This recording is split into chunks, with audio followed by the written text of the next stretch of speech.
හරි ඇහෙනව නේද? හරි බලමු. ඒක දුක් ගැනවිල්ලක් තමයි ඈ. වැඩි හිතන්න යන්න එපා. ලියා ගන්න තුන්වෙනි එක. තුන්වෙනි කරුණ ලියා ගන්න. ප්‍රතිපත්ති යටතේ තුන්වෙනි කරුණ. සේවාදායකයාට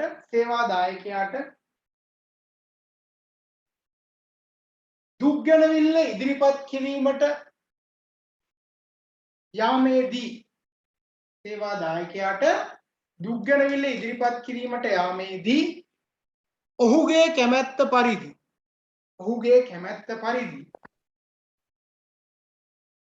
සේවාදායකයෙකු කැටුව යාමට අයිතියක් ඇත. ඒ කියන්නේ මෙහෙමයි, මට යම් කිසි දුක් ගැනවිල්ලක් ඇති වුණාට පස්සේ මේ දුක් ගැනවිල්ල ඉදිරිපත් කරන්න යනකොට මට තව කවුරු හරි අඬගාගෙන යාමේ අයිතියක් තියනවා කියලා තමයි මේ කියන්නේ. දැන් ඕක අපි ඉස්කෝලේ කාලෙත් දැක්කනේ නේද? පන්තියේ යම් කිසි ගැටලුවක් ඇති වුණාට පස්සේ ඒක ගුරුවරයෙකුට කියන්න ඇති ගෑනු ළමයි තවත් ගෑනු ළමයෙක් එහෙම අතින් අල්ලගෙන තමයි යන්නේ නේද? අඬාගෙන යනවා ඉතින්. ඕක ඉතින් හැමෝටම දකින්න පුළුවන්. ඒ නිසා හැබැයි කැටුව යාමේ අයිතිය රැකියාව තුලත් අපිට දීලා තියෙනවා. හරි. ඊගාව තනුව දාලා ලියා ගන්න ක්‍රියාමාර්ග.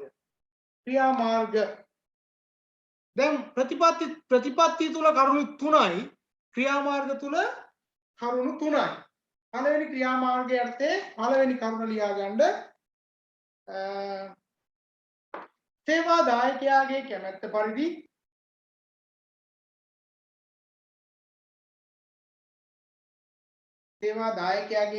පරිදි තෝරාගත්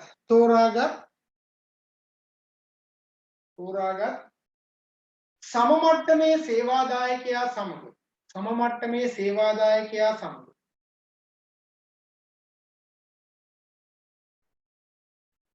දුක් ගැනවිල්ල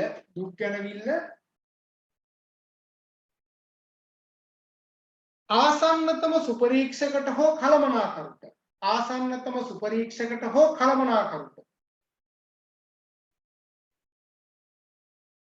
ඉදිරිපත් කිරීම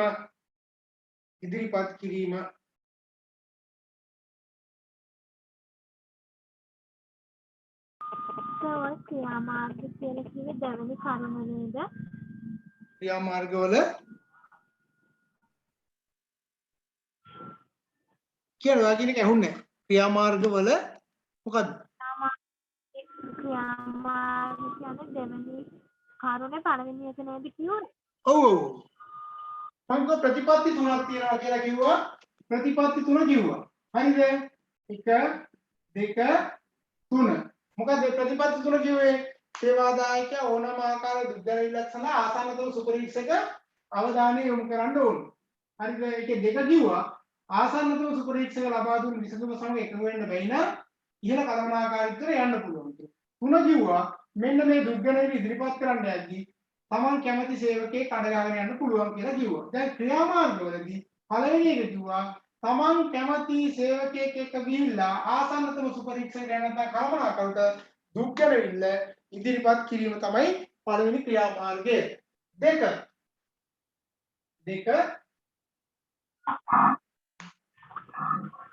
දුක් ගැනවිල්ල ඉදිරිපත් කළ සේවාදායකයා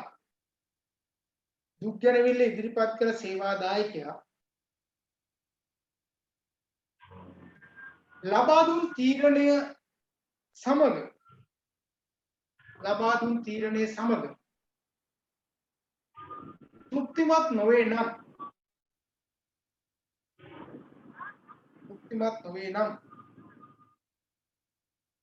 අදාළ දුක් ගැනවිල්ල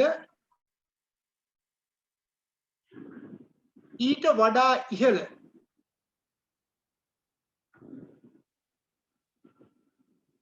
ජ්‍යෙෂ්ඨ නිලධාරියෙකු වෙත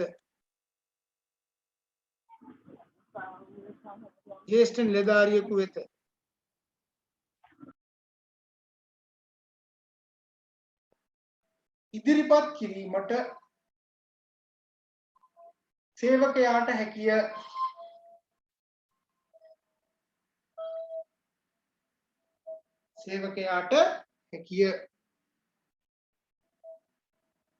ඒකටම ලියා ගන්න සේවකයා විසින්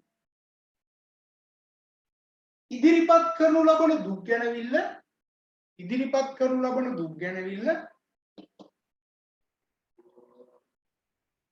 සාමාන්‍ය වැඩ කරන දින 5ක් තුල ඒක හයිලයිට් කරලා තියාගන්න සාමාන්‍ය වැඩ කරන දින 5ක් තුල සාකච්ඡාවට ගැනීමට ඉහළ කළමනාකාරීත්වයේ වග බලා ගත යුතුය.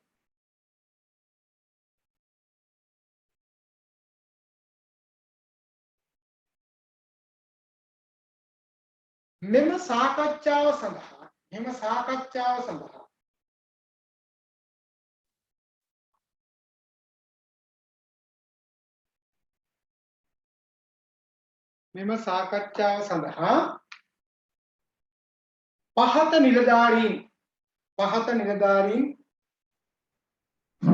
පහත නිලධාරීන් සම්බන්ධ වේ. තරුදාලා ලියා ගන්න මෙන්න මේ අය එකේ ඉන්න ඕනේ.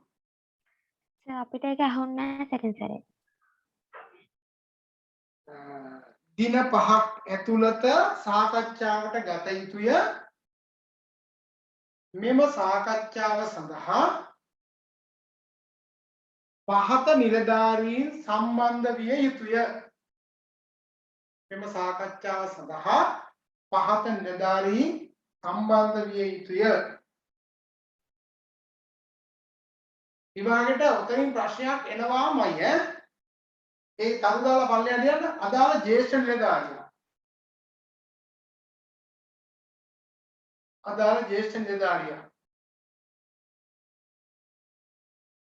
ඊගව කියන සේවා දායකයාගේ ආසන්නතම සුපරීක්ෂක හෝ කළමනාකරු.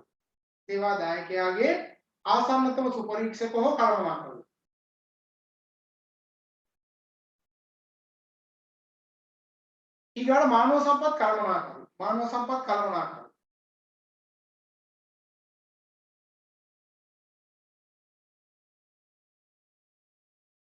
ඊගාට සේවා දායකයාගේ කැමැත්ත පරිදි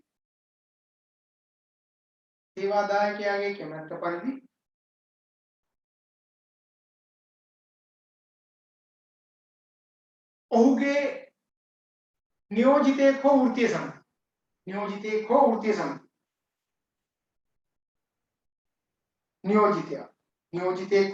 සමිති නියෝජිතයෙක් සහභාගී විය යුතුය.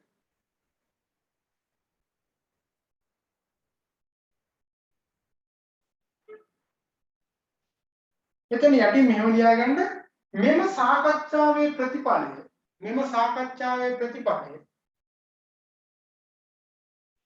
සියලුම පාර්ශවයන්ට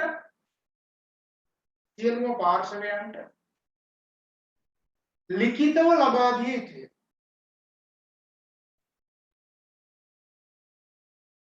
දැන් ඔයාලට මේ සම්බන්ධයෙන් පැහැදිලිව මේ දවස්වල හොඳටම දකින්න පුළුවන් උදාහරණයක් තමයි මේ ගුරුවරුන්ගේ වැඩිවීම සම්බන්ධයෙන් බලන්නකෝ. ගුරු වෘත්තීය සමිති වලට එන්න කියනවා. ඇවිල්ලා අග්‍රාමාත්‍යවරයා කතා කරනවා, මුදල් ඇමතුමා කතා කරනවා, ලේකම්ලා කතා කරනවා. ඒ හැම වෙලාවෙම යාලා අන්තිමේදී විසඳුමකට ආවේ නැහැ කියලා එළියට එනවා.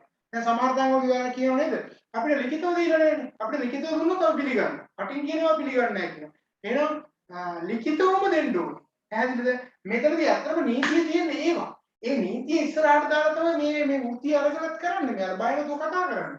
නැත්නම් ඔයාලා හිතනවනේ අර ඉන්න ගුරුවරුන්ට ගිහිල්ලා ගහලා බැලලා ඔක්කොම කරන්න හරි කියලා එහෙම කරන්න බෑ.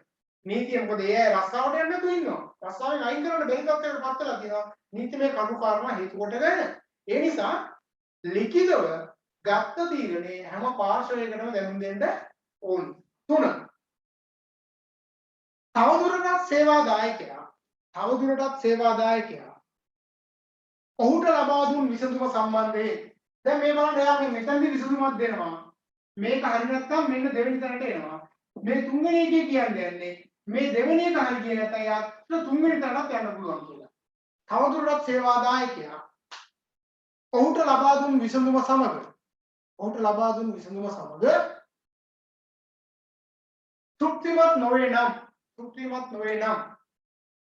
තෘප්තිමත් නොවේ නම් අදාළ දුක් ගැනවිල්ල අදාළ දුක් ගැනවිල්ල අදාළ දුක් ගැනවිල්ල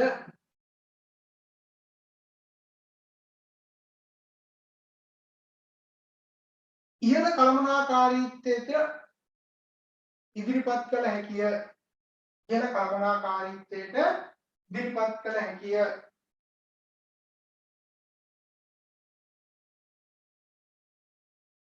ඉහළ කළමනාකාරීත්වය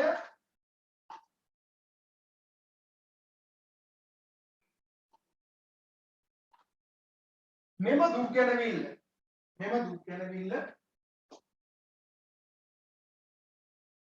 සාමාන්‍ය වැඩ කරන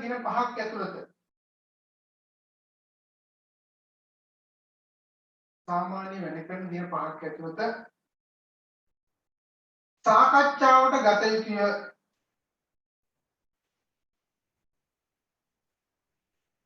මේ සඳහා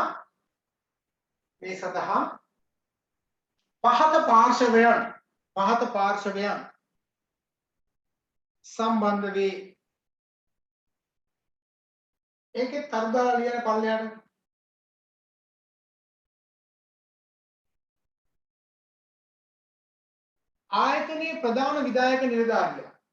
ආයතනයේ ප්‍රධාන විධායක නිලධාරියා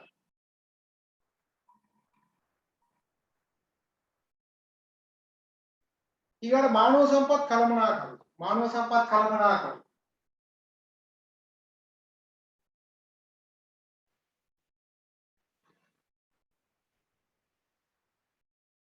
අදාළ සේවා දායකයාගේ ආසන්නතම සුපරීක්ෂක හෝ කළමනාකරු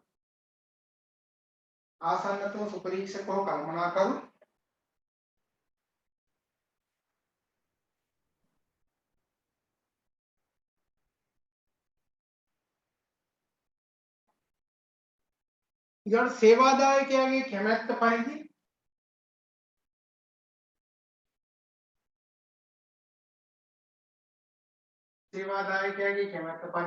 සම්බන්ධ වන්නා වූ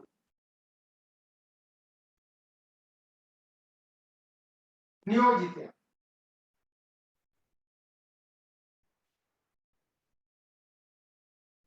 එයා වෘත්තීය සමිති සමාජිකයෙක් වෙන්න පුළුවන්. දැන් ඔයාලා දකිනවා දැන් මේ ගුරුවරුන්ගේ ප්‍රශ්නේ ඇවිල්ලා තියෙන හේතුව තමයි මේ දීපු විසඳුම්. ඒවා දවස් 5ක් ඇතුළත දැන් හිතන්නකො ඔයා රස්සාවට ගිහිල්ලා ඔයාට යම්කිසි ගැටලුවක් ඇති වුණොත් ඒ ගැටලුව ඉදිරිපත් කරන වැඩ කරන දින 5ක් ඇතුළත මේක විසඳලා දෙන්න කියලා කියන්නේ. හරිද? right. එතකොට එහෙනම් අපි ඒක ගැන කතා කරන්න ඕනේ. ඊගොඩ දෙවෙනි කාරණේ ලියන්න ආසන්නතම ප්‍රධානියා පළමු මට්ටමේ නිලධාරියා. හරි. ඔය මාතෘකාව ලියලා විනාඩිය කොහොම ඉන්න කලබල නැතුව මම එන්න. ආසන්නතම ප්‍රධානියා පළමු මට්ටමේ නිලධාරියා.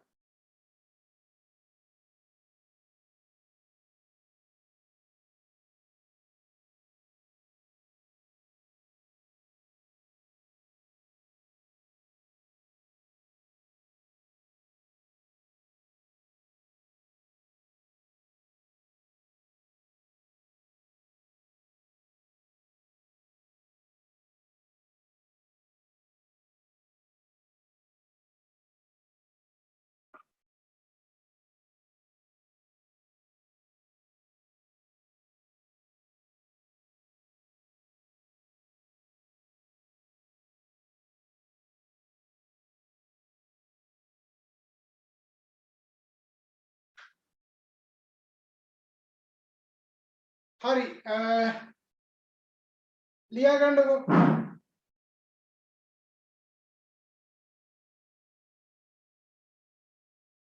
සේවක දුක් ගැන විසඳීමේදී ඒ අර්ථය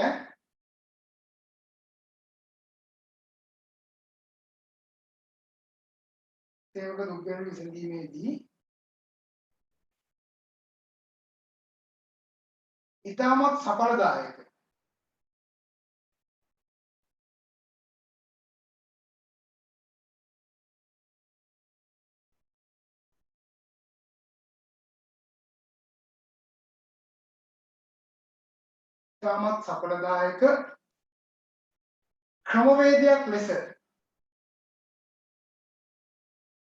ක්‍රමවේදයක් ලෙස ආසන්නතම ප්‍රධානියා තුලින් ආසන්නතම ප්‍රධානියා තුලින්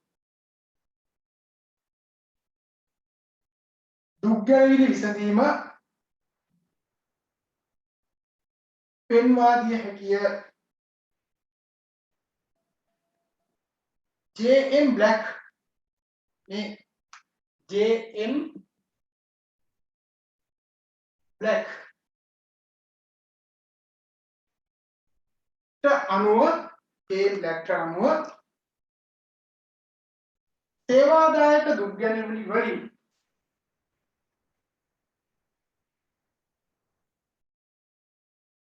සේවාදායක දුක් ගැනවිලි වලින් 80ක් පමණ 80ක් පමණ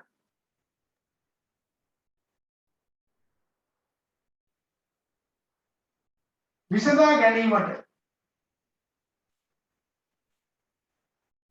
මෙම ක්‍රමය තුලින් හැකි බව පෙන්වා දී ඇත.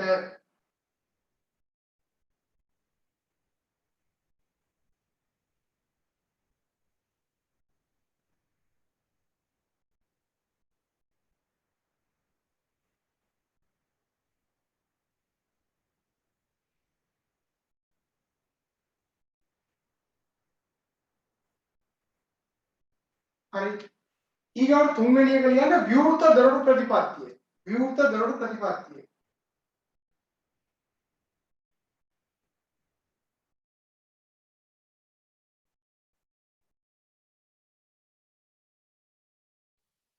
ආයි කියනද පොඩ්ඩක් විවෘත දරඩු ප්‍රතිපත්තිය.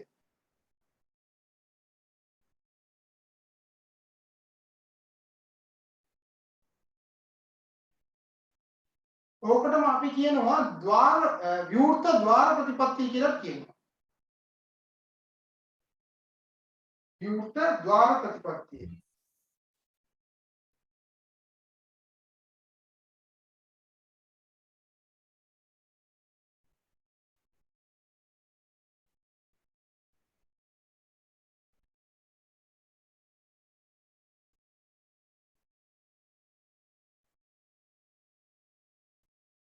දැන් වල විවෘත ద్వාර ප්‍රතිපත්තිය කියලා කියන්නේ දුක් ගැනවිල්ල ළඟ එක්කෙනාට කියෝ ඉන්න නෑ. කෙලින්ම ගිහිල්ලා ප්‍රධානියාට ඉදිරිපත් කරන්න පුළුවන්. හැබැයි මේ ඉදිරිපත් කරනකොට කල්පනාකාරී වී යුතු කාරණා ගොඩක් තියෙනවා. දැන් අපි දන්නවා ඉස්කෝලේ ඉන්න පන්තිපාර ගුරුවරියට මේක කියන්නේ නැතුව ප්‍රින්සිපල් ගාවට අරගෙන යනවා නම් ප්‍රින්සිපල්ගේ වෙලාව දිහා බලලා පහසු වෙලාවක් වෙන් කරගෙන යනවා නම් තමයි වඩා හොඳ. නැත්නම් එතන කටයුතු වලට බාධාවක් වෙන්න පුළුවන්.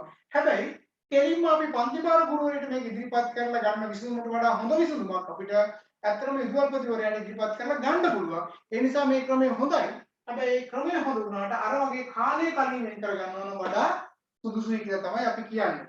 ලියාගන්න මෙහෙම සේවකයාට සිය දුක් ගැනවිල්ල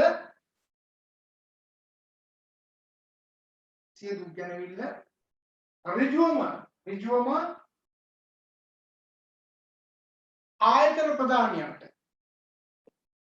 ආයතන ප්‍රධානියාට එහෙම නැත්නම් ප්‍රධාන නිලධාරියා කියන කෙනාට ආයතන ප්‍රධානියාට ඉදිරිපත් කර විසඳුම් ලබා ගැනීමට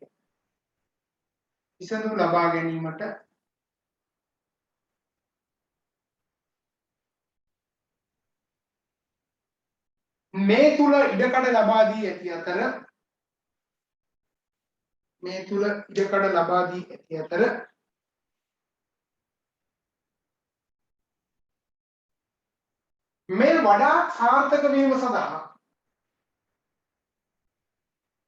මේ වඩා සාර්ථක වීම සඳහා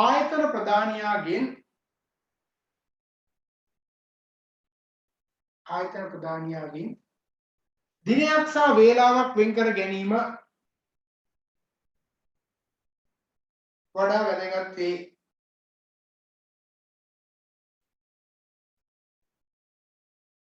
හරිද? පැහැදිලි. ඊගොල්ලෝ එක අපි ලියා ගන්න ඒකාබද්ධ කමිටු ක්‍රමය. ඕකත් අනිවාර්ය ප්‍රශ්නයක් එන තැනක.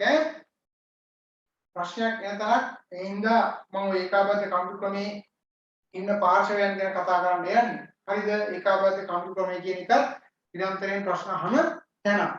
ලියාගන්න මෙහෙම සංවිධානයේ කළමනාකාරීත්වය හා සංවිධානයේ කළමනාකාරීත්වය සහ වෘත්තීය සමිති සංවිධානයේ කළමනාකාරීත්වය සහ වෘත්තීය සමිති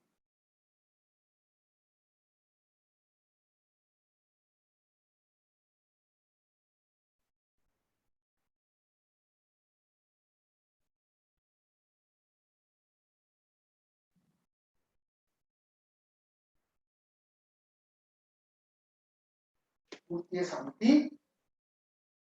සාමූහිකව එකට එකතු වී සාමූහිකව එකට එකතු වී සාමූහිකව එකට එකතු වී සේවක දුක් ගැනවිලි සඳහා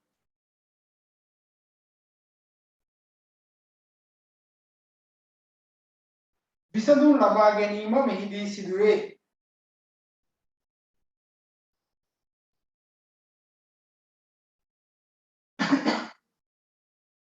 ඒකාබද්ධ කමිටු ක්‍රමයක පහත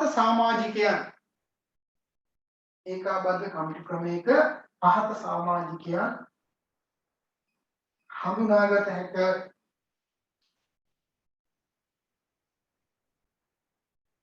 ඔන්න ඔය සමාජිකයෝ ගැන තමයි ගොඩක් වෙලාවට විභාගයේදී අහලා තිබුණේ. ඒ හින්දා ලියාගන්න රෝම ඉලක්කම් 1 2 3 4 5යි කියලා දාලා මෙන්න මෙහෙම එක ආයතන ප්‍රදානියා හෝ ඔහුගේ හෝ ඇයගේ නියෝජිතේ දැන් ඔයාලා දැකලා තියෙනවා අග්‍රාමාත්‍යවරයා ඉන්නේ නැත්නම් අග්‍රාමාත්‍යවරයාගේ නියෝජිතයෙක් කියනවා නේද? මුදල් ඇමතිවරයා ඉන්නේ නැත්නම් මුදල් ඇමතිවරයාගේ නියෝජිතයෙක් තමයි වන්නේ. දෙක सामान्य अधिकारी जनरल मैनेजर सामान्य अधिकारी GM කියලා කියන්නේ. දැන් මේ බලන්න තුන්වෙනියා කවුද? මානව සම්පත් කළමනාකරු. දැන් ඔයාලා තේරෙන්නේ මානව සම්පත් කළමනාකරුවේ හිමි වෙලා තියෙන තැන. තුන්වෙනියා මානව සම්පත් කළමනාකරු එතන ඉඳ ගන්න ඕනේ. හරි? එතකොට ආයතන ප්‍රධානියාට GM ට පස්සේ HRM මැනේජර් තමයි ඉන්නේ. ඉතින් HRM මැනේජර් එනවා ලොකු කාර්යභාරයක් ඉටු කරන්න තියෙන ආයතනයක් තුල. 4 දෙපාර්තමේන්තු එහෙම නැත්නම් ඒකක ප්‍රධානී. දෙපාර්තමේන්තු ඉරක් ගහලා ඒකක ප්‍රධානී.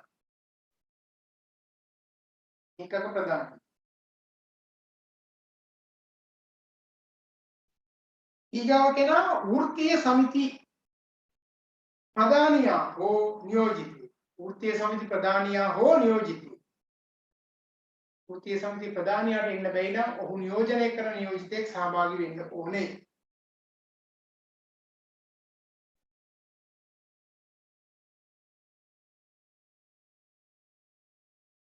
ඊගාව එක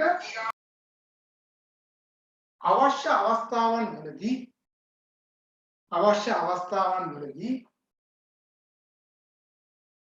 දුක් ගැනවිල්ලට ලක් වූ සේවාදායකයාට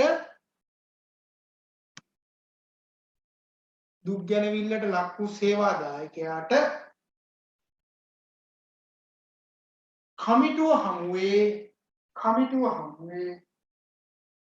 කරුණු දැක්වීමට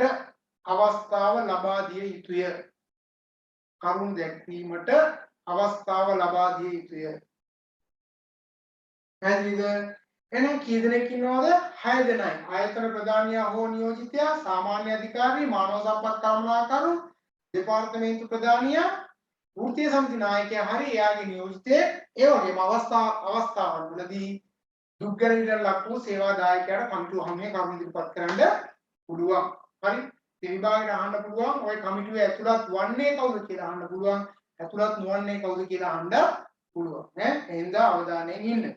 පස්වෙනි කරුණ දුක් ගැනවිලි විසඳීමේ විධිමත් ක්‍රමවේදයන් වල පස්වෙනි ක්‍රමය තමයි උපදේශනේ කවුන්සිලින්.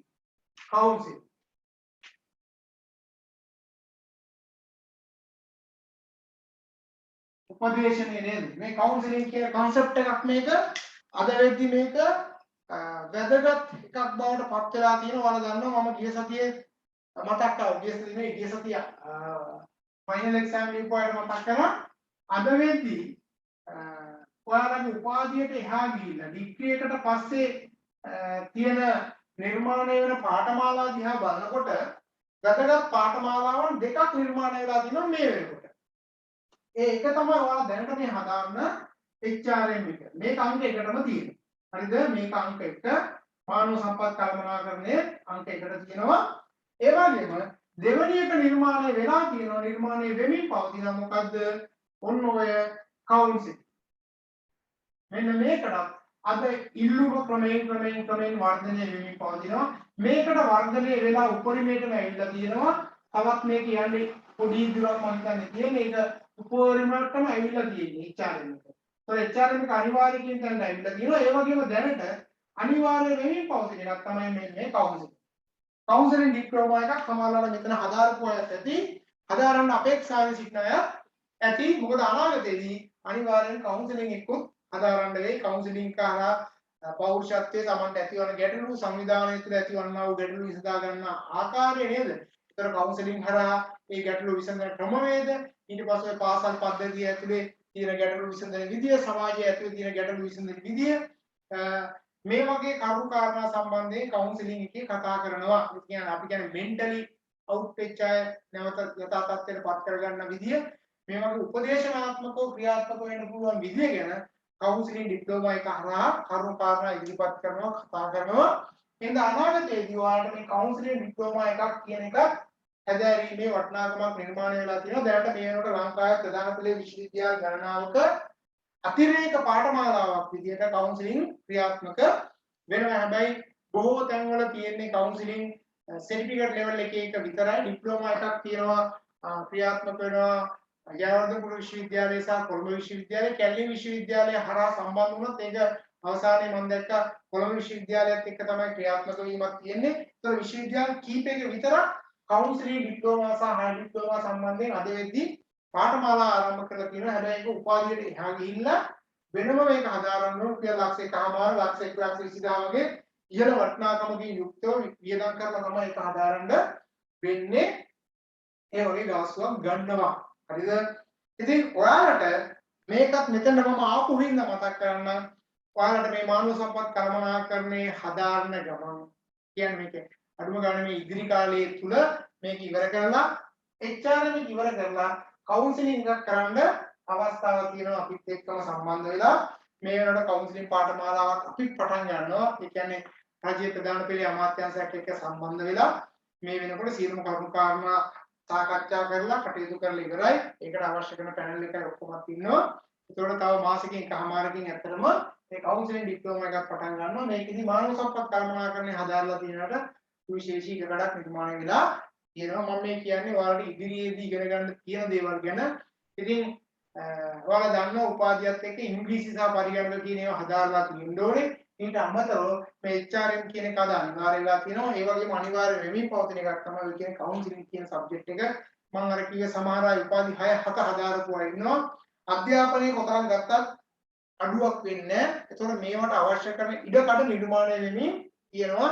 ඉතින් කවුන්සලින් උපාධියක් දක්වා යන්න පුළුවන් නම් වෙනම තනතුරු දාන අතරත් ඒවටත් නිර්මාණය වෙලා තියෙනවා HRM එකට වගේම. ඒතකොට මෙන්න මේ කියන ඒවා කවුන්සලින් කියන එක අද සමහර ආයතනවල කවුන්සලින් කියලා වෙනම කවුන්සලර් කෙනෙක් පත් කරලා තියෙන තැනුත් තියෙනවා නේද? ඔයාලගේ විශ්වවිද්‍යාල පද්ධතිය ඇතුළත තියෙන දුක්ගැනවිලි කළමනාකරණය කරන්න කෙනෙක් නේද? සමහර ජනප්‍රිය පාසල්වල එහෙමයි ඉන්නවා. හරිද? ඒතර පාසල්වල කවුන්සලින් කියලා වෙනම ගුරුවරයෙක් දාලා තියෙනවා. ඒතර මේ කියන්නේ කවුන්සලින් කියන්නේ මොකක්ද? උපදේශනය. ඒතර එහෙනම් උපදේශ සහ මඟ පෙන්වීම තුලින් දුක්ගැනවිලි කළමනාකරණය කරගන්න එහෙනම් අපිට පුළුවන් කියන එක තමයි මේ කරා කියන්නේ ලියා ගන්න මෙන්න මෙහෙම සේවක දුක්ගැනවිලි විසඳා ගැනීම සඳහා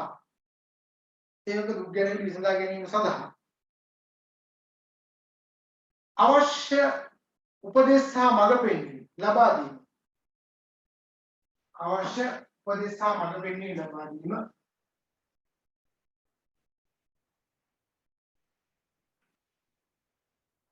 අවශ්‍ය උපදෙස් සහ මඟ පෙන්වීම ලබා දීම උපදේශනයේ යටතේ සිදුවේ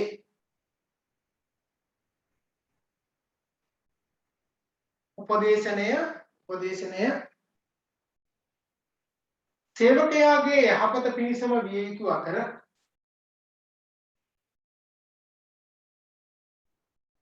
සේවකයාගේ යහපත පිණිසම විය යුතු අතර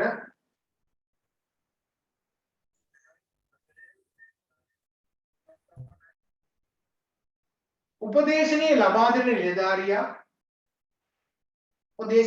දෙන නිලධාරියා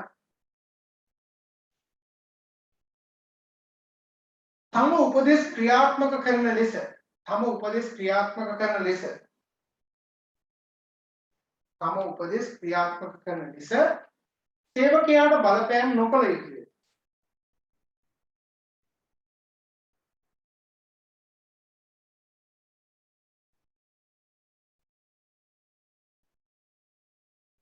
වර්තමානයේදී බොහෝ සංවිධාන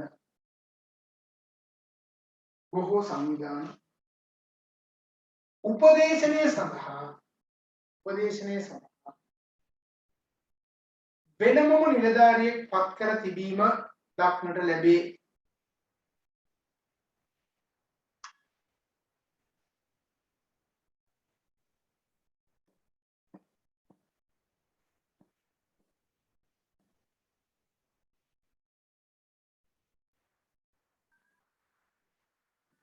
හරිද? එතකොට ඔය කියන කාරණාව ඔයාලට හැබැයි මෙහෙම දෙයක් තියෙනවනේ. ඔය HRM එක වගේම කවුන්සිලින් එකේ ඕනනම් ප්‍රැක්ටිස් කරන්නත් පුළුවන්. ඔයාලගේ උපාධියත් එක්කම කවුන්සිලින් ඩිප්ලෝමා එකකුත් තියෙනවා ප්‍රැක්ටිස් කරන්න පුළුවන්. සාමාන්‍ය ඕනනම් උපදේශන සේවා සපයන්නේ කෙසේ විදිහට කටයුතු කරලා ආදායමක් උපයා ගැනීම හැකියාවකුත් තියෙනවා. නමුත් ඒක හරියටම කරන්න ඕනේ ආවට ගියාට උපදෙස් දෙන්න යන්න හොඳ. දැන් හොඳට ප්‍රැක්ටිස් කරලා ඉවරලා තමයි ඒක කරන්න ඕනේ. ඉතින් ඔයාලා දන්නවා අද ඕන තරම් මානසික ගැටලු තියෙන අය ආතතියටපත් වෙච්ච අය ඉන්නවා. ඒ අය වඩා නිවැරදි තත්ත්වයටපත් කිරීම සඳහා බොහොම සියුම්ව තමයි කටයුතු කරන්න ඕනේ. නැත්තම් එහෙම ජීවිතේ නැති කරගත්තට නේද? තව කෙනෙකුගේ ජීවිතේ නැති කරපු අවස්ථා ඕන තරම් දකින්න හම්බ වෙනවා නේද? මිනිස්සු මරා ගන්න බලන්නකො නේද? ඒ මරා ගන්නවා කියලා කියන්නේ ඇති වෙන ආතතිය. සමහර අය ඉඳලා මැරෙනවා, සමහර අය තව කවුරුන් ඉල්ලනවා, සමහර අය වහදෙනවා නේ. ඒතකොට දැන් මට හම්බෙච්ච සිද්ධිය තියෙනවා. දැන් ගෑනු ළමයා ප්‍රේමවන්තයත් එක්ක ඉඳලා තරහ වෙලා අන්තිමේදී එක බත්පත මෙහෙම අන්නලා කවපු කෙනා අන්තිම බත් එකට වීදුරු කටු කුඩු කරලා ගෙනලා කුඩු දාලා කවලා තියෙනවා. යාර බඩවැලුත් එක්ක කැපිලා පස්සේ හොයාගත්තා. ඒතකොට හිතන්නකෝ මේ තරහ කොහොමද කියලා නේ. ඒතර මානසික මට්ටම ක්‍රියාත්මක වෙන විදිය සමහර අය අර දැක්කේ වල දැක්ක පොලිස් නිලධාරී කාන්තාවක් කඩ ගහගෙන ගිහිල්ලා බිල්ල කපලා බෑග් එකකට දාලා මිනිහ තව පැකේජ් එකකට දාලා ගෙනල්ලා ඉවරලා පාරේ දාලා යන තරමටපත් වෙලා තිබුණේ නේ මානසික මට්ටම පස්සේ අන්තිමේදී දෙල්ලීලා නැරිලා නේ. ඒ වගේ හිතා ගන්න බෑ. මම දැක්ක මේ ළඟදී එක සිද්ධියක් අම්මා අනියම් ප්‍රේම සම්බන්ධතාවයක් ඉන්න දරුවෙක් හටගෙන ඒ දරුවා ඉපදුනාට පස්සේ රෑ ගහක් යට දරුවා බිහි කරලා ඉවරලා ඒ දරුවා ගිනි ගොඩකට දාලා පුච්චලා. ඒකල දරුවෙක් හම්බුනේ නැති ගානේ ඉඳ මුස්ලිම් කාන්තාවක්. තමන්ගේ මහත්තයා පිටරට ඉන්නේ නැන්දම්මට කියලා තිබුණා නෑ නෑ මේ ගෑස්ට්‍රයිටිස් වල තමයි බඩේ දින්දා තියෙන්නේ කියලා. පස්සේ නැන්දම්මයි සැක හිතිලා කොහොමත් බලන් ඉද්දි අන්තිමේදී ගිනිමැලයක් තිබිලා තියෙනවා. ඒ ගිනිමැලේ ගාව බලද්දි නිකන් උරු වෙච්ච වගේ මට්ටමේ මොකක් හරි තියෙනවා කියලා දැකලා සැක හිතිලා හොයලා බලද්දි අන්තිමේදී හිතන්නේ දරුවා තමයි පුච්චලා මරලා තියෙන්නේ. ඒතකොට මේ මානසික මට්ටම් මිනිසුන්ගේ නේද? ඒතකොට මේ හැසිරී හිතා ගන්න බෑනේ. කෙනෙකුට තමන්ගේ කුසින් ඉපදෙන දරුවා එම දරුවා ප්‍රසූත කරලා ඔක්කොම කරලා රෑ එන්නම ගිහිල්ලා පිළිගොඩ දාලා ගිහින් දරුවෙක් ප්‍රසූත කරනවා කියලා කියන අපේ අම්මා කෙනෙක් එහෙම දකින්නට තොන තරම් නේ ඇති ගැම්මකින් යුක්තව රෙදි ටික ඇස්ති කරන හොස්පිටල් එකට ගිහිල්ලා වටේ ඇට කියලා පොඬු ගැට ගහලා පිළි කියලා විතරක් දේවල් කරපොද නේ. හැබැයි අර මානසික මට්ටම එහෙනම් කවම මිනිස්සු තමයි. ඒ මිනිසුන්ගේ චර්යාවත් එක්ක මේ මිනිස්සු වෙනස් වෙන්න ගත වෙන්නේ ඉතාල පොඩි වෙලාවක්. ඒ හින්දා උපදේශනේ දෙන්න යනකොට බොහොම කල්පනාකාරීව උපදේශනේ දෙන්න ඕනේ. සුදුසු වෙලාව බලලා එහෙම නැත්නම් ඒ සුදුසු වෙලාවට ඒ උපදේශනේ දෙන්න බැරුවොත් එහෙම සමාන්නාට ඇතිවන්නා වූ තත්ත්වය අපිට හිතා ගන්න බෑ. කෙනෙක් තමන්ගෙන් බලාපොරොත්තු වෙනවනම් උපදේශනයක් අනිවාර්යෙන් ඒ වෙලාවේ ඒ සඳහා කාලය වෙන් කරන්න. දැන් යාළුවෙක් ඔයාගේ කාලේ බලාපොරොත්තු වෙනවා. එයාගේ දුක් ගැන ඔයාලට කියනකොට ඔයා අහගෙන ඉන්න ඇත්තට. ඔයාලට මොනතරම් වැඩ තිබ්බත් අහගෙන ඉන්න සමාජයට එයාගේ ජීවිතේම ඉතින් විසඳනවා වෙන්න පුළුවන් නේද? එතකොට මට මතකයි ඔය එක දවසක් එක ළමයි ඔය වගේ කරුණාකාරණා කීපයක් කතා කරලා ඉවරලා ඒවට අවශ්‍ය කරන දේවල් මම විසඳුම් විදියට දුන්නා. පසු කාලීනව ඇවිල්ලා මට වැඳලා ගිහිල්ලා කතා කරලා මට කිව්වා සර් එදා ඒ විදියට කතා කරේ නැත්තම් මම එල්ලිලා මැරෙලා කියලා. එයා එල්ලිලා මැරෙනවා කියන තැන ඉඳගෙන තමයි කතා කරන්නේ. මම මගේම බාප්පා කෙනෙක් හිටියා මනුස්සයෙක් ගෑවලා මේ ඩුටපටයක් කරලා ලණුවක් කරන් ගිහලා පොස් ගාය එල්ලෙන්න ගිහිල්ලා මැරෙන්න ගිහිල්ලා පස්සේ කතා කර කර ඇවිල්ලා දවස් 5ක් විතර මට නිින්දක් නැහැ. මිනිහා රැය එළියනකම් මිනිහාගේ දුක කියන එකම කාරණාව කියන්නේ. හැමෝම අහගෙන. එහෙම අහගෙන ඉඳලා අවශ්‍ය කරන දේවල් ටික කිව්වට පස්සේ ටිකෙන් ටික වෙනස් වෙලා ගිහිල්ලා අද වෙද්දි දැන් කසාදත් බෙදලා ළමයිත් ඉන්නවා. දැන් රජයේ ඉහළ තනතුරකුත් ගන්නවා. ලස්සන ජීවිතයක් ගත කරගෙන යනවා. මිනිස්සු සමාජලාවට ඒක අහුම්කම් දෙන්න කවුරුත් නැත්තම් තමයි ප්‍රශ්නයක් ඇති වෙන්නේ. එහෙනම් අපිට හැකියාවක් තියෙනවා විශේෂයෙන්ම තව කාර්යයේ දුකක් කියනකොට ඒක හාස්‍යයට ලක් කරන්නේ නැතුව අවධානයෙන් ඉන්නවා වගේම අහගෙන ඉන්නවා කියලා පෙන්නලා සාධාරණ විසඳුමක් ලබා දෙන්න පුළුවන් නම් ඒ සඳහා විසඳුමක් ලබා දීමට ක්‍රියාත්මක වීම ඉගෙන ගත්ත අය විදිහට ඉගෙන ගන්න අය විදිහට අපි ඒක සමාජයට කළ යුතු දෙයක්. right ඊගොල්ලෝ ලියා ගන්න 6 වෙනි එක දුක් ගන්නාරාල කෙනෙකු පත් කිරීම. අපි කියන්නේ ඔම්බුස්මන් කෙනෙක් කියලා. ඔම්බුස්මන් දුක් ගන්නාරාල කෙනෙකු පත් කිරීම. ඔම්බුස්මන් ඔම්බුස්මන් ඔම්බුස්මන් නේ ඔම්බුස්මන්. දුක් ගන්නාරාල කියන එක නා ඔයාලට හොඳටම දකින්න පුළුවන්. ලංකාවේ නීත්‍යානුකූලව දකින්න පුළුවන් තරක් තමයි ඔය බැංකු පද්ධතියත් එක්ක ඔම්බුස්මන් කෙනෙක් පත් කරලා ඉන්නවා. ත්‍රිමණ්ඩල පාලන තමයි තනතුරයි ආයතනයේ ඔක්කොම තියෙන්නේ. ඒක තමයි තනතුර ක්‍රියාත්මක කරන්නේ. ඒතර ඒ ඔම්බුස්මන්ගේ තොරතුරු ටික ඔයාලා ඔය බැංකුවකට ගිය වෙලාවක බලනකොට දාලා තියෙනවා. වෙලාවට බැංකුව අරින්න ඕනේ, වෙලාවට වහන්න ඕනේ. අවේලාවේ ඒ කියන්නේ 8ට අපි 8:00ට බැංකුව අරිනවා කියලා 8:09 වෙනකොට බැංකුව ඇරලා තිබ්බේ නැත්නම් අපිට යාට පැමිණිලි කරන්න පුළුවන්. අපිට දෙනවසුව පොලි අනුපාතය දීලා නැත්නම් පැමිණිලි කරන්න පුළුවන්. අපෙන් ගන්නවා කිව්ව ගානට වඩා වැඩිපුර අරන් තියනවා අපිට පැමිණිලි කරන්න පුළුවන්. මේ විදිහට කවුරු කාරණා ඉදිරිපත් කරන්න පුළුවන්. ඒ කියන්නේ අපේ දුක තව කෙනෙක්ට ඒ කියන්නේ වන්දිබට්ටේ කියන මට්ටමට ඇවිල්ලා තියෙන්නේ. අපේ දුක ගන්න පුළුවන් කෙනෙක් ඉන්නවා. එයා අපි කියනවා කවුරු කියලාද? ඔම්බුස්මන් කියලා. ලියා ගන්න මෙහෙම සංවිධානයේ සේවක දුක් ගැනවිලි සංවිධානයේ සේවක දුක් ගැනවිලි හඳුනා ගැනීමට සහ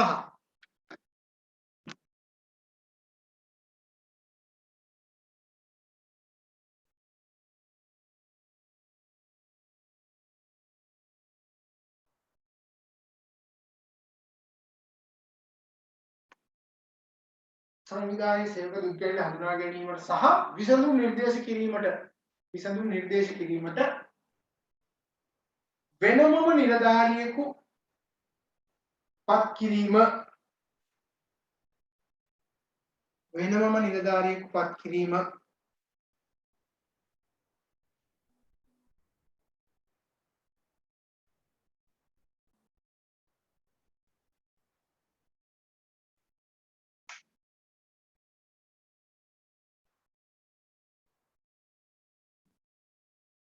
හරි ඊගා එක ලියා ගන්න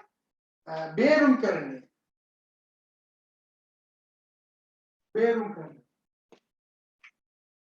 arbitration බේරුම් කරන්නේ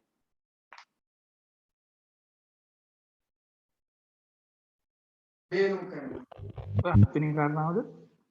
හත්වෙනි එක බේරුම් කරන්නේ arbitration කියලා අපි කියන්නේ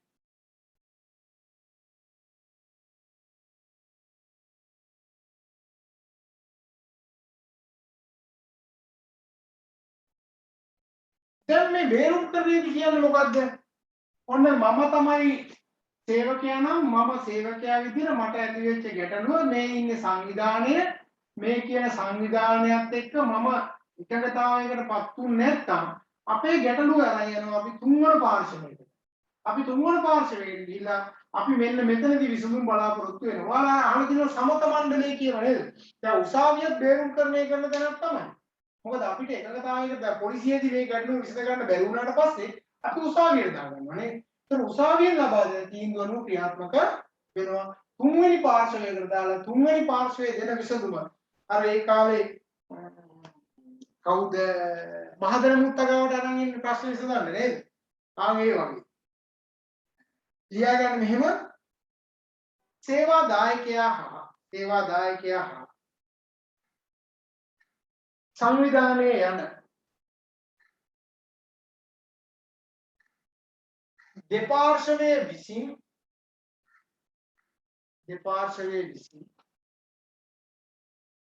අදාළ දුක් ගැනවිල්ල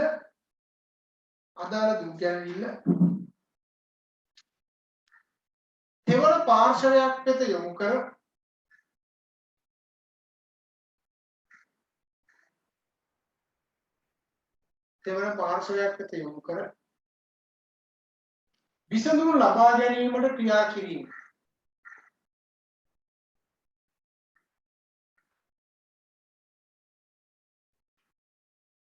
හරිද? ඒතර අපක්ෂපාතී කියලා සලකන්න වෙනවා නේ. ලංකාවේ අපක්ෂපාතී තමයි නේ.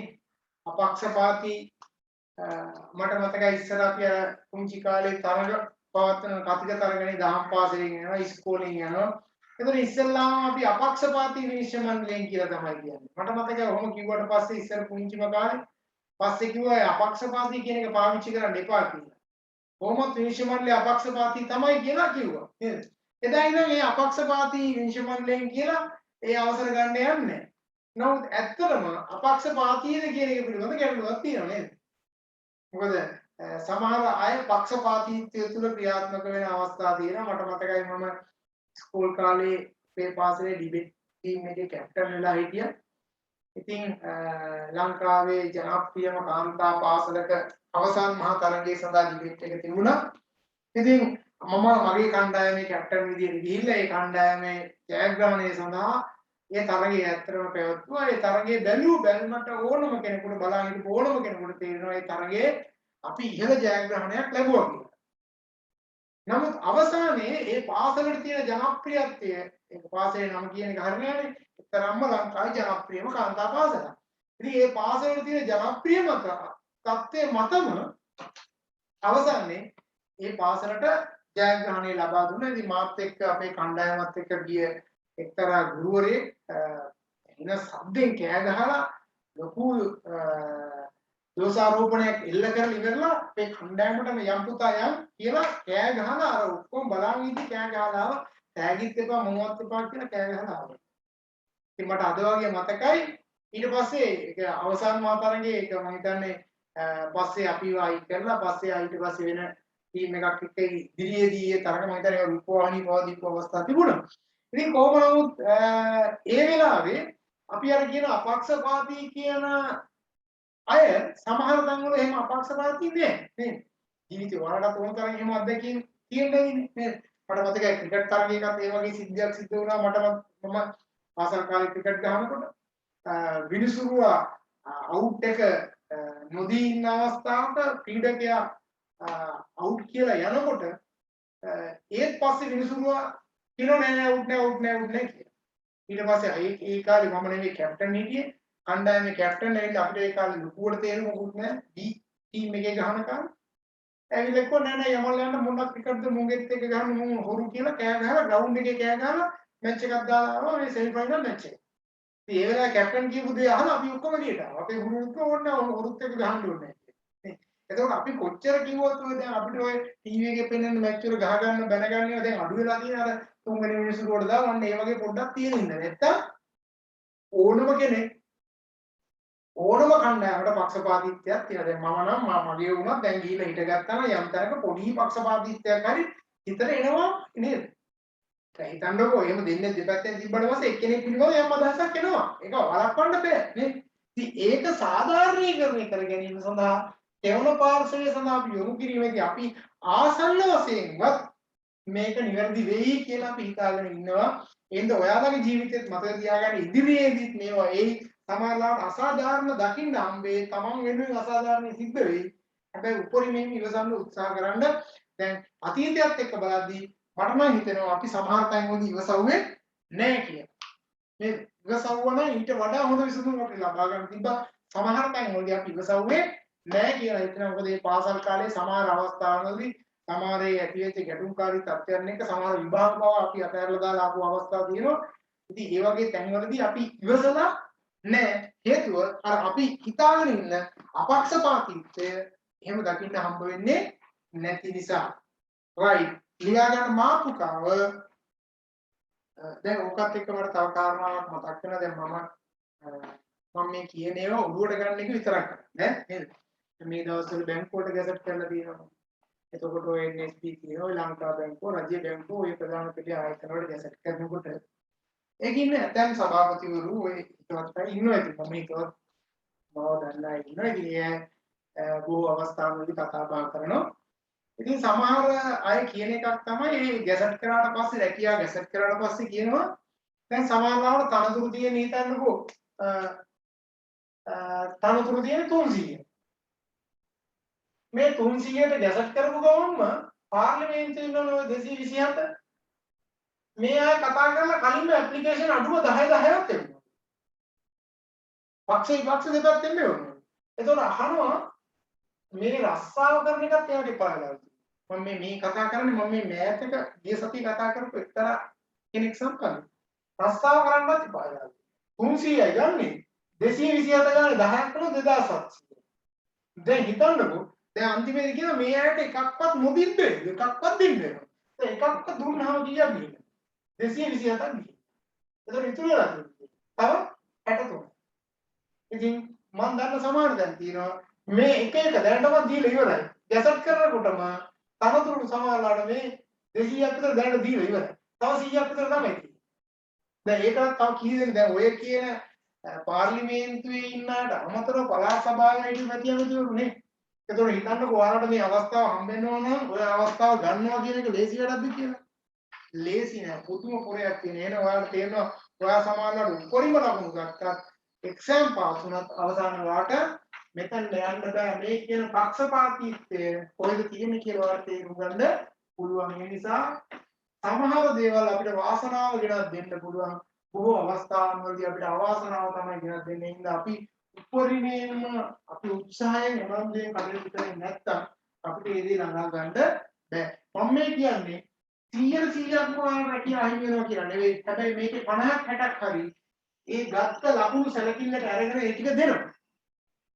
ඒ නිසා ඔයාට පුළුවන් නම් මේ 300 ඇතුලේ අන්තිම 100ට එන්න අනුගාට රස්සාව හම්බ වෙනවා. ඔයා සැබෑ දක්ෂයෙක් බවට පත් වෙන්න ඕනේ. මොකද මේ 300න් සැලකිලි ප්‍රමාණයක් අයින් කරලා තමයි ඔයාලට හිත හදා ගන්න වෙන්නේ. ඒ නිසා ලංකාවේ තියෙන සමහර විභාග සම්බන්ධයෙන් ඇති වෙන්නේ කලකිරීමක් සහ කනස්සල්ලා විතරමයි. ලියා ගන්න මාතෘකාව සේවක දුක් ගැනවිලි විසඳීමේදී අනුගමනය කළ යුතු මූලධර්ම. සේවක දුක් ගැනවිලි විසඳීමේදී අනුගමනය කළ යුතු මූලධර්ම.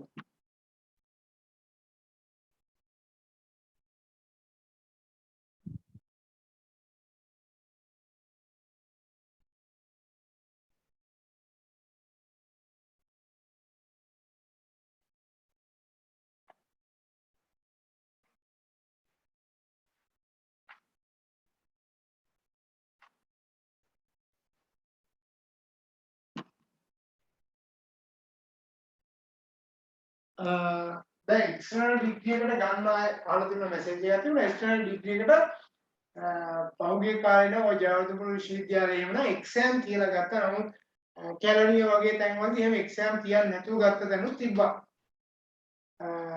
ඒ නිසා සමහර සබ්ජෙක්ට් සම්බන්ධයෙන් විභාග පවත්වන්න පුළුවන්. සමහර ඒ වගේ ඉසෙට් කෝ එක සැලකිල්ලට අරගෙන දෙන්නත් පුළුවන්. නමුත් ඒකේ ප්‍රතිපත්ති මේ කරු කාරණා නම් හරියටම අපිට දකින්න බෑ අද වෙනකොට. මේ ඒ හින්දා සමහර තැන්වලදී ගැසට් කරපුවාම ඒ කලා උපාධි තියෙනවා, වාණිජ්‍ය උපාධි තියෙනවා. ඒවට ඇප්ලිකේෂන් දාන්න අවස්ථාව දාලා ගන්න. මොකද සමහරවිට ඔය උපාධියක් ලබා ගැනීම කියන එකේ වටිනාකම මෙච්චරයි කියලා අපිට කියන්න බෑ. ඒක ඉන්ටර්නල් බැරි වුණොත් අපිට එක්ස්ටර්නල් හරි ගන්න වෙනවා. ඒක වෙනසක් නෑ. ලංකාවේ ඉන්ටර්නල් එක්ස්ටර්නල් කියලා වෙනසක් විදිහට සලකන්නේ උපාධි සාමාන්‍ය මට්ටමින් පිළිගන්නවා. ඉතින් අර ඉන්ටර්නල් ඉන්න අයගේ අත්දැකීම් ටිකක් වැඩි කියන එක අපිට පිළිගන්න සිද්ධ වෙනවා. මොකද ඒක ඇතුලේ ඔහු ලබා ගන්නා වූ අත්දැකීම් සමුදාය මෙච්චරයි කියලා කියන්න බැරි නිසා. නමුත් පේපර් ක්වොලිෆිකේෂන් එකක් විදිහට එළියට යනකොට ওই දෙකම සමානව පිළිගන්නවා. ඒ හින්දා රජය රැකියා දෙකටම එක හා සමානව දෙනවා. right? යම් කිසි දුක්ගැනවිල්ලක් සම්බන්ධයෙන් අපි ඒක විසඳන්න යනකොට සලකා බලන්න ඕනේ මූලිකම කරුණු කාරණා තමයි අපි කියන්නේ මූලධර්ම කියලා. ඉතින් ඒවා මෙන්න මේ විදිහට අපිට ලියා ගන්න පුළුවන්. එක ලියා ගන්න. එක සෑම දුක්ගැනවිල්ලක්ම වැදගත් ලෙස සැලකීම.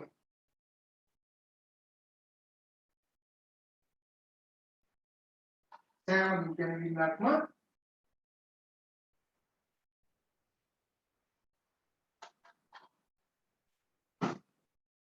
වැදගත් ලෙස සැලකීම නේ.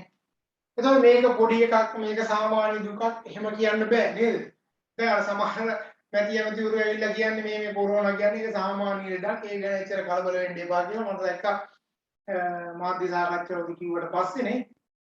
එතකොට මේ 200ක් විතර මැරෙන්නේ සාමාන්‍ය ලෙඩක් නේද කියන එක. එහෙම අපිට කියන්න බෑ ඇතිවන්නා වූ ගැටලු සාගත තත්ත්වයන් වලදී දුක් ගැනවිල්ල සහ ඒකේ ප්‍රමාණය මෙච්චරයි කියලා කියන්න බෑ. අපි පැහැදිලිව හැම එකක්ම වැදගත් කියලා සලකන්න ඕනේ. ඉන්න දැන් ගුරුවරුන්ගේ ප්‍රශ්නේ වේවා ශිෂ්‍යයන්ගේ ප්‍රශ්නේ වේවා නේද? දැන් මෙහෙම විශ්වවිද්‍යාල ශිෂ්‍යයන්ට ඇතිලා තියෙන ප්‍රශ්න මහපොළ සම්බන්ධයෙන් ඇතිලා තියෙන ප්‍රශ්න නේද?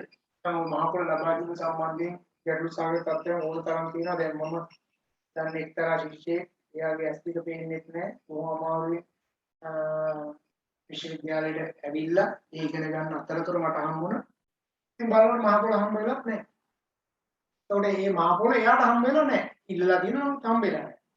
ඉතින් හිතන්නේ එහෙම කෙනෙකුටවත් ඒක නොලැබෙන්න බලපාපු හේතු තියෙනවා නේ. සමහර දේවල් අපිට හිතා ගන්න බැරි හේතු එකස්සේ තියෙනවා. ඉතින් ඒ වෙලාවේදී අපිට කරන්න පුළුවන් එකම දේ තමයි මේ දරුවන්ට සාහිත්‍ය නොදී යන දරුවෙකුට උදව් කරන එක. මම ওই විශ්වවිද්‍යාල ශිෂ්‍යයෝ කීප දෙනෙක් ඉන්නවා. අද වෙනකොට විශාල ශිෂ්‍ය පිටුමකට උදව් කරලා තියෙනවා. අදටත් මම උදව් කරනවා. ඉතින් එයාලා ඉගෙන ගන්නවා, වෛද්‍යවරු ඉන්නවා, ඉංජිනේරු ඉන්නවා, ඔය වගේ නීතිපීඨ ශිෂ්‍යයෝ ඉන්නවා. එහෙම ශිෂ්‍යයෝ කීප දෙනෙක් ඉන්නවා. අදටත් ඒ අය මම නිරන්තරයෙන් කතා බහ කරනවා. ඉතින් මම පෞද්ගලිකව දැන හඳුනාගෙන ඒ අයට ඇතිලා තියෙන මේ දුක්ඛම් කරුණු බාධක ඉගෙනගෙන ඉස්සරහට යන්න කියලා උදව් කරනවා. ඉතින් සමහර අය ලංකාවෙන් අද වෙනකොට ගිහිල්ලා වෙනත් රටවල් වල ගිහිල්ලා ජීවත් වෙන අය ඉන්නවා. ඒ අය ගිහිල්ලා තමන් ඒ තත්ත්වයටපත් වෙලා ඉවර වෙලා නැවත අහනවා සර් අපිට කාට හරි උදව් කරන්න පුළුවන් නම් කියන්න කියලා එහෙම කියන අය තියෙනවා. හරිද? ඒ නිසා ඔයාලට ඉදිරියේදී යම් යම් අවස්ථාවන් වලදී ඉස්සරහට ගිහිල්ලා තවත් අයට උදව් උපකාර කරගෙන යන්න පුළුවන්. මේ බලාපොරොත්තු වෙන හැම තැනකදීම අපි බලාපොරොත්තු වෙන දේ නිතු නොවෙන්න පුළුවන්. ඒ නිසා මේක පොඩි එකක් මේක ලොකු එකක් කියලා කෙනෙකුගේ එහෙම සලකන්න යන්න හොඳ නැහැ. රුපියල කියන එක කෙනෙකුට පොඩි වෙන්න පුළුවන්. තව කෙනෙකුට රුපියල් 100 කියන එක ලොකු වෙන්නත් පුළුවන්. ඉතින් මම එක ඛේදනීය සිද්ධියකට මම දැක්ක සිද්ධ වුණා. රුපියල් 60ක් නැතුව කුරේට 60 කාලා මරන මිනිස්සු. රුපියල් 60ක් නැතුව රුපියල් 60ක ප්‍රශ්නයක්. රුපියල් 60ක් හේතු කොටගෙන කුරේට කියලා කුඹුරුවට ගහන 60 කාලා මේ මිනිස්සයා මැරලා තිබුණා. ඉතින් පස්සේ තමයි දැනගත්තේ නැත්නම් රුපියල් 60 කියන එක අපිට සම්බන්ධ වෙලා ඕන වෙලාවක විසඳන්න පුළුවන් ගැටලුවක් නේ. නමුත් මේ මිනිස්සයා රුපියල් 60 කියන එක ලොකු ප්‍රශ්නයක් වුණා. ඒ විතරක් නෙවෙයි විශ්වවිද්‍යාලයේ පළවෙනි වසරේ ශිෂ්‍යෙක් ඒක අවස්ථාවේදීත් මම හිටියේ ගල්දුම් අපේ ඥාතියෙක් ඉන්නවා. එහෙ ගිහිල්ලා ඉන්න වෙලාවක රේල් ස්ටේෂන් එකේ මිනිස්සු කොහොම කෑ ගහන දුවගෙන යනකොට මම ගිහිල්ලා බලනකොට තරුණ දරුවෙක් කෝච්චියට බෙල්ල තියලා තිබුණා. ඉතින් කෝච්චියට බෙල්ල තියලා මෙයා මැරිලා තිබුණා. විශ්වවිද්‍යාලේ පළවෙනි වසරේ කියලා පස්සේ හොයාගත්තේ. එයාගේ අතේ චිට් එකක් තිබ්බා. ඒ චිට් එකේ තිබිලා තියෙන්නේ මොකද්ද? අම්මට බෙහෙත් එකක් අරගෙන හවස හොස්පිටල් එකට එන්න කියලා දීලා තිනවා. ඒ බෙහෙත් එක ලබා ගැනීම සඳහා රුපියල් 1500ක මුදලක් අවශ්‍ය වෙලා තිබුණා. මෙයා ඒ ටවුන් එකේ තියෙන කඩවල් කිහිපයකටම ගිහිල්ලා තිනවා. නමුත් ඒ 1500ක මුදල එයාට හම්බ වෙලා නැහැ. ඒ ආපු දරා ගැනීමට නොහැකි වීම තුළ එයා ආපු කෝච්චියට ගන්න බැහැ. හිතන්නකෝ මේ ඒ හින්දා දැන් කෙනෙකුට ඒකට විසඳුමක් ලබා දෙන්න සෞන්දර්යය ඇවිල්ලා කිව්වොත් මේමයි අම්මට බෙහෙත් එකක් ගන්න කියලා සමහර කෙනෙක් ඒක අවධානය යොමු කරන්න පුළුවන්. තව කෙනෙක් නොකර ඉන්නත් පුළුවන් නේ. නමුත් ඒක දරා ගැනීමේ අවසානයේ ප්‍රතිඵලය උනේ අර දරුවා කෝච්චියට වැටලා මැරිච්ච එක. ඒ නිසා ඒක ඒ දකින්න ප්‍රශ්නය කෙනෙකුගේ රුපියල් 100ද 200ද ලක්ෂද දෙකද කෝටියද කියන එක නෙවෙයි හැම ප්‍රශ්නයක්ම හැම කෙනෙකුටම ඇති වෙලා තියෙන එක ලොකු පොඩිකමකින් තොරව වැදගත් කියන එක විතරක් මතක තියාගන්න. ඒ හින්දා අපි අපහාසයට ලක් කරන්නේ උපහාසයට ලක් කරන්නේ කෙනෙකුගේ දුක් ගැනවිලි වලදී සාපේක්ෂකත්වයේ සැලකිල්ලට අරගෙන ඒක මට සාපේක්ෂව ඕක ඉච්චර ලොකු දෙයක් නෙවෙයි කියලා හිතන්න පුළුවන්. නමුත් එයාට ඒකදී සමානලාවට ලොකු දෙයක් බවට පත් වෙලා තියෙනවා. ඊගාට දුක් ගැනවිල්ල විසඳීමට හේතු විය හැකි දුක් ගැනවිල්ල විසඳීමට හේතු විය හැකි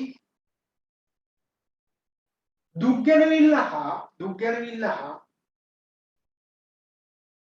දුක් ගැනවිල්ලට සම්බන්ධ සේවාදායකයා පිළිබඳ දුක් ගැනවිල්ල ලක් වූ සේවාදායකයා පිළිබඳ සියලුම තොරතුරු රැස් කරන්න ආයි කියන්නේ කිසිය. දුක් ගැනවිල්ල විසඳීමට හේතු විය හැකි දුක් ගැනවිල්ල හා දුක් ගැනවිල්ලට ලක් වූ සේවාදායකයා පිළිබඳ සියලුම තොරතුරු රැස් කරන්න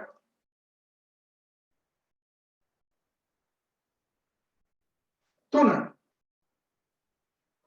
දුක් ගැනවිල්ලට ලක් වූ සේවාදායකයා සමග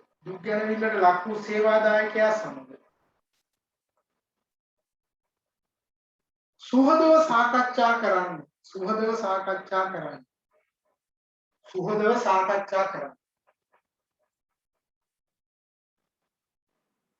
වාද නොකරන්න ප්‍රශ්නයක් ඇති වෙලා ආපු මිනිස්සයාට ඒක කියන සුහදව කතා කරන්නේ නැතුව ඒ මිනිස්සයාගේ එකටම ගොඩ වෙනවා නේ අපරාධයක නොකර ඉන්න ඉතින් ඕක කෙරුවා නම් මොහොම දෙයක් වෙන්නේ නැහැ කෙරුවට පස්සේ වැඩක් නැහැ නේද යමක් කෙරුවට පස්සේ ඒක වෙලා ඉවරයිනේ ඒක ආපස්සට අදින්න බැයි නේද එහෙනම් අපි කරන්න ඕනේ ඒක උනාට පස්සේ නේද දැන් අපි කියන්නේ ඕක අපරාධ ඔය ගමන නොගින් ඉන්නනේ තිබුණේ ඔය ගිහින්ද තමයි ඔය දේ සිද්ධ වුනේ කියලා වැඩක් නැහැ ගිහිල්ලා ඉවරයිනේ එහෙනම් ගිහිල්ලා ඉවර වුණාට පස්සේ විසඳුම දෙන්න ඕනේ එතන ඉහානේ දෙක දැන් අපි අර ඇවිල්ලා කියන ඔය අපරාධයත් එක්ක යාළු වෙන්නේ නැතුව කියන ඉවරයිනේ මේක තමයි ප්‍රශ්නේ ඇති වෙන්නේ යාළු උනාට පස්සේ නේද අපරාධ ඔය මොනසයක් අසාද දැන්නේ අපරාධ කියන එක උනාට පස්සේ නේද දැන් මොනවද අපි කරන්න ඕනේ ඒවා විසඳන්න ගියාට පස්සේ හිතා ගන්න බැරි ගැටුසාගත තත්ත්වයන් කියන දේ ඔයාලගේ ජීවිතේ ඔයාලා ඉස්සරහට අත්දැකීම් වුණ තරම් හම්බ වෙයි. මම නම් සුරු කරන අය විශාල ප්‍රමාණයක් ඉඳලා ඔය වගේ දේවල් ඕන තරම් අහන්න දකින්න හම්බ වෙනවා. ඉතින් මගේ එක්තරා යාළුවෙක් මට කතා කරා ඊයේ සතියේ. දැන් එයාට ඇති වෙලා තියෙන දුක් ගැනවිල්ල කිව්වොත් එහෙම ඔයාලට කිව්වොත් එහෙම හේතුව තමයි එයා නෝනත් එක්ක යම් කිසි අමනාපයකින් ඉන්නේ දැන් ඩිවෝස් එකට ලෑස්ති වෙනවා. නෝනත් ඩිවෝස් එක එනවා ඔයා ගන්නකෝ කියන තැන ඉඳලා මේ වෙනකොට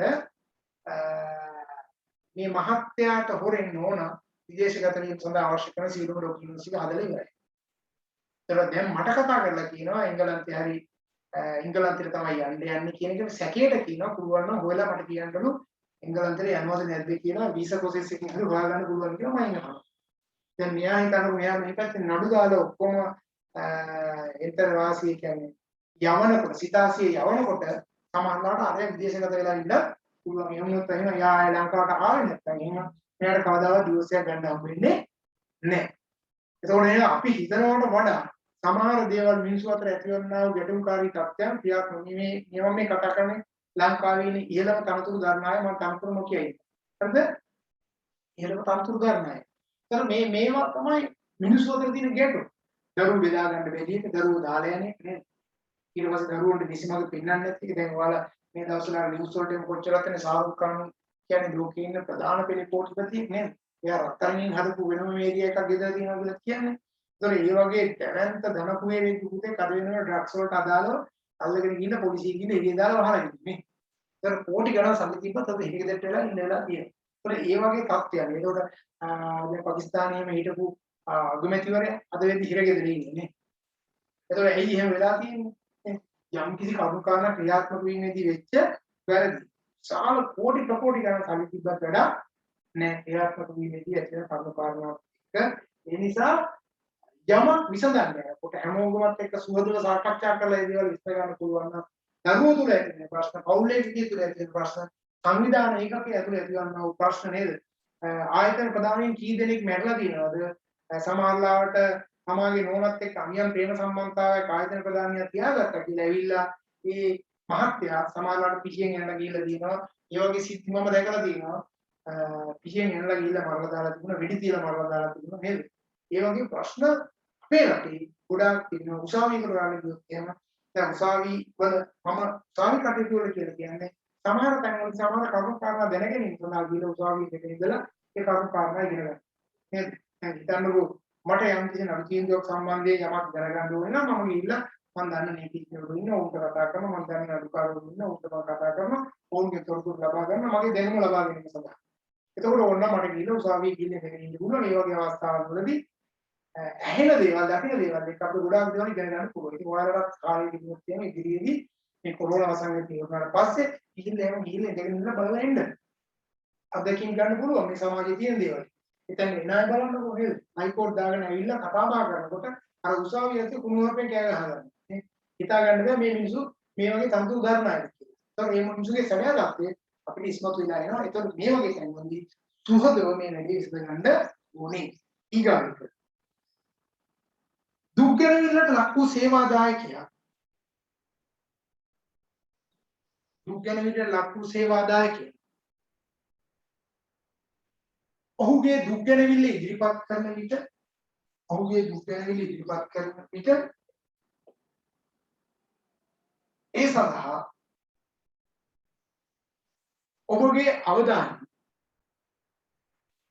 ඔබගේ අවධානය මනවින් යොමු කළ යුතු අතර ඔබට වඩාත් හොඳ විසඳුමක්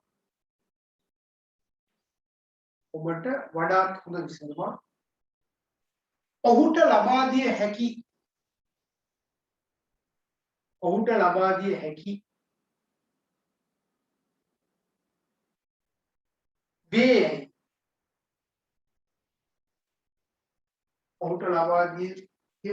වේයයි ඔහු තුළ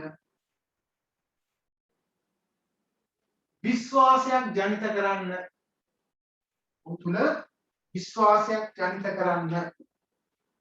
දැන් මට කවුරු හරි ඇවිල්ලා දුක් ගැනවිල්ලක් ඉදිරිපත් කරනකොට ඒ දුක් ගැනවිල්ල ඉදිරිපත් කරන කෙනා තුළ තියෙන්න ඕනේ මගෙන් හොඳ විසඳුමක් ලබා ගන්න පුළුවන් වෙයි කියලා හිතන්න පුළුවන්.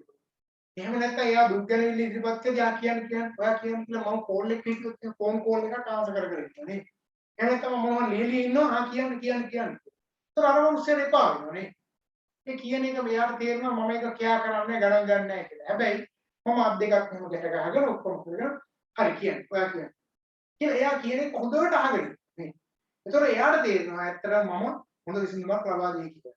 ඒතර එහෙනම් ඒක ඒ කියන කෙනා තුළ ඒ විශ්වාසය ඇති කරන්න ඊගාව කාරණා. දුක්ගැනවිල්ලට අදාළ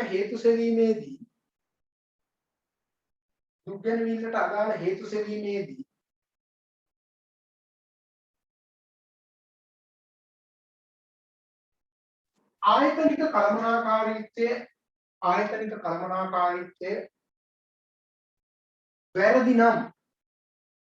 ආයතනික කළමනාකාරීත්වය වැරදි නම්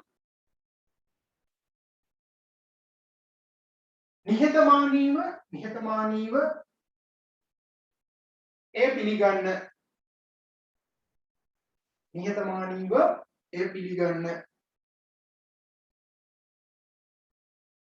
අපි වැරදි නම් සංවිධානයේ විදිහට අපි වැරදි නම් අපි ඒක නිහතමානීව පිළිගන්න ඕනේ අපි වැරදි කියලා. එහෙම අපි වැරදි නෑ කියලා අපි කියන්නේ යන්න බෑ. ඊගායක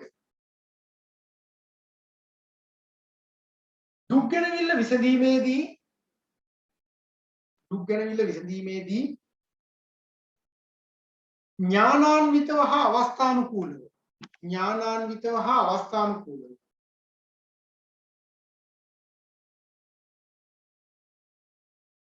ඥානාන්විතව හා අවස්ථානුකූලව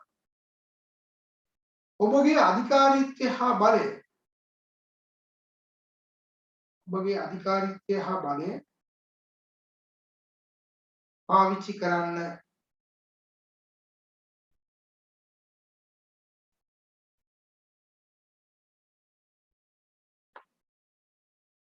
අපේ බලය අනිසි ලෙස පාවිච්චි කරලා ප්‍රශ්න විසඳන්න යන්න හොඳ නෑ නේද? එහෙම වුණොත් ගැටලු සහගතයි. ඊගාවික දැන් අනිසි ලෙස බලය පාවිච්චි කරනවා වගේම තමන්ගේ හැකියාව දක්ෂතාවයත් එක්ක තියෙන තනතුරු දානාන්තරවල තියෙන හයිය පෙන්වන්න යන්න හොඳ නෑ. දැන් ගොඩාක් වෙලාවට අපේ රටේ වෙලා තියෙන්නේ තාත්තගේ බලතල පුතාලා පෙන්වන්න දුවලා පෙන්වන්න යනවා නේ. ඒ වගේ ගැටලු සහගත තත්ත්වයන් ඕන තරම් ඇති වෙලා තියෙනවා. ඊගාවික දුක් ගැනවිල්ලට අදාළ විසඳුම්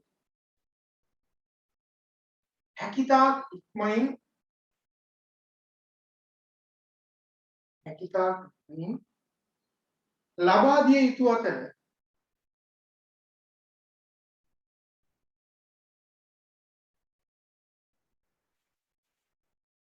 එය ලිඛිතව ලබා දීමට කටයුතු කළ යුතුය.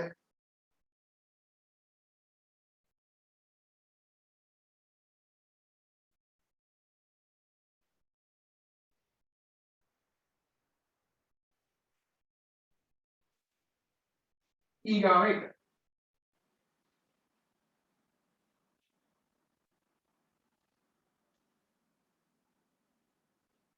දුක් ගැනවිලි වලට විසඳුම් ලබා දීමෙන්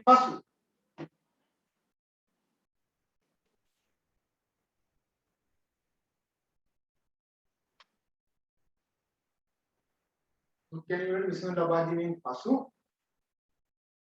ඒවා සාර්ථකව ක්‍රියාත්මක වන්නේදයි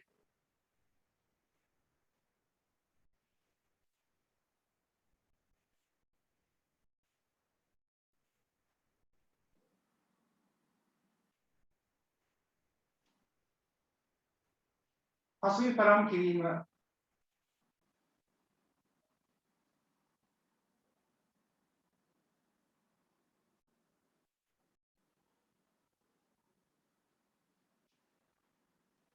ඊගාව එක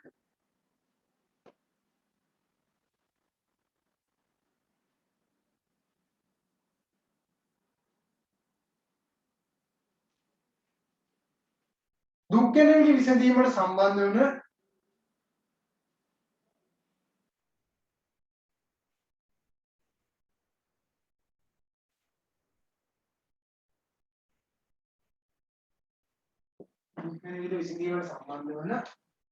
නිලධාරීන්ට මනා පුහුණුවක් ලබා දීම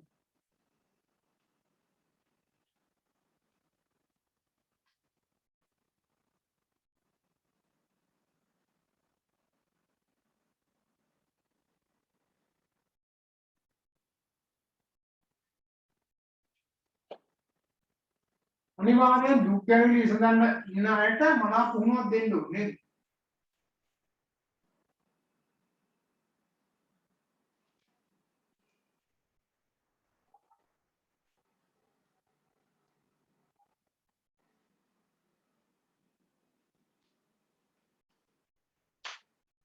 දැන් ඊගොඩ අපි කතා කරන්න තියෙන්නේ මේ සේවක දුක් ගැනවිලි විසඳීම හරියට සිද්ධ කරේ නැත්නම් වෙන්න යන ප්‍රශ්න. දැන් ඊගොඩ තනි පුද්ගලයෙකුගේ එක සේවකයෙක්ගේ දුක් ගැනවිල්ලක් එනවා සංවිධානයට. හැබැයි ඒක විසඳුවේ නැත්නම් ඒක කණ්ඩායමකගේ දුක් ගැනවිල්ලක් බවට පත් වෙනවා. එතකොට මේ කණ්ඩායමකගේ දුක් ගැනවිල්ල විසඳුවේ නැත්නම් ඒක කාර්මික ආරවුලක් බවට පත් වෙනවා. කාර්මික ආරවුලක් කියන්නේ සේවාදායකයන් සහ වෘත්තීය සමිතිය අතර ඇතිවන්නා වූ ආරවුලක් අපි කියනවා කාර්මික ආරවුලක්. එතකොට සමස්ත කර්මාන්තය දැන් හිතමු ගුරු වෘත්තීය දැන් කාර්මික ආරවුලක් බවට පත් වෙනවා. සියලුම ගුරුවරු දැන් වැඩ නතර කරලා තියෙනවා.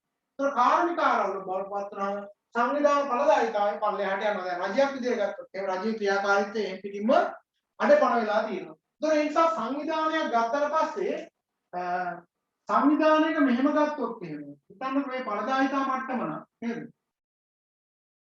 ඵලදායිතා මට්ටම. එතකොට මේ පැත්තේ අපිට ගන්න පුළුවන් දුක් ගැනවිලි සංඛ්‍යාව.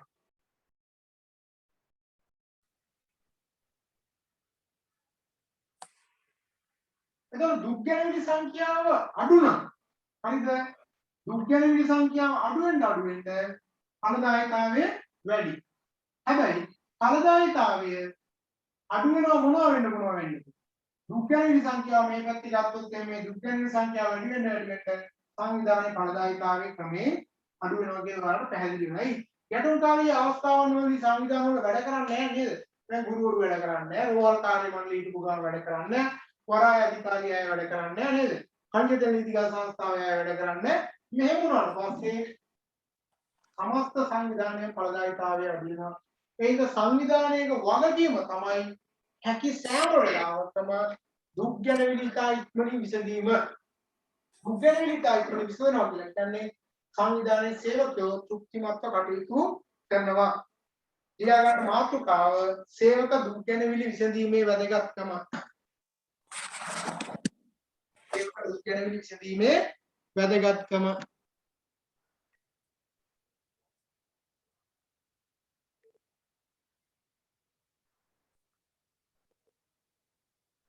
සංවිධානයක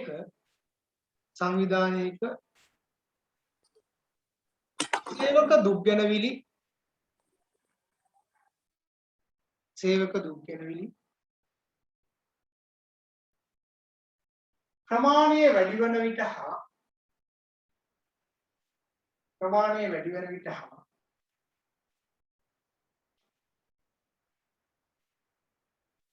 දුක් ගැනවිලි විසඳීම සඳහා වැඩි කාලයක් ලබා ගන්නා විට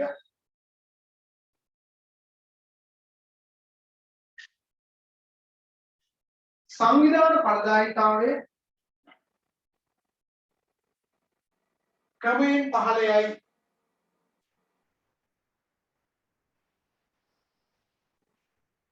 එසේම එක් සේවාදායකයෙකුගේ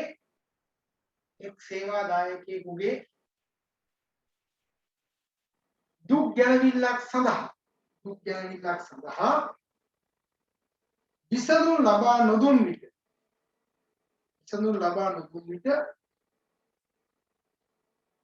එය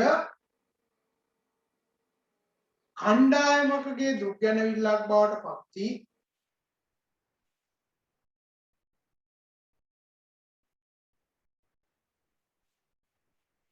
අවසානයේ කාර්මික ආරවුලක් බවට පත් වේ.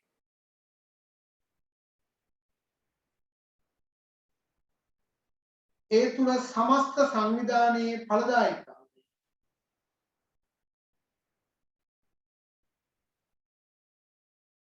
පහළ යයි.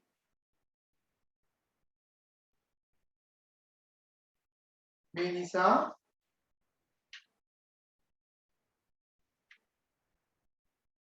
සංවිධානයක් හැකි ඉක්මනින්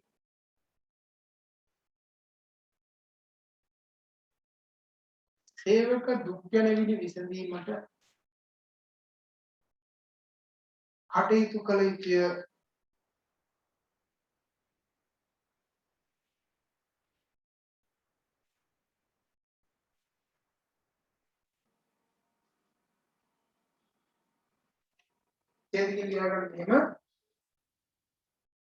සංවිධානයක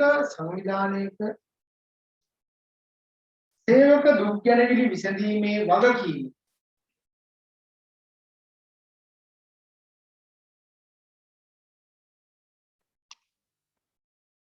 සියලුම කළමනාකරුවන්ගේ වගකීමක් වන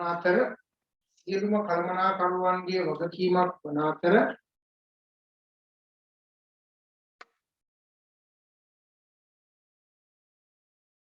එහි වැඩි වගකීමක්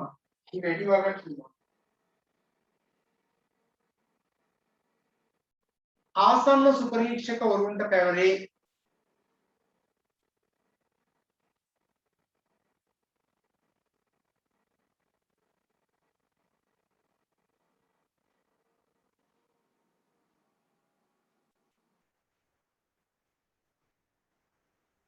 මෙහිදී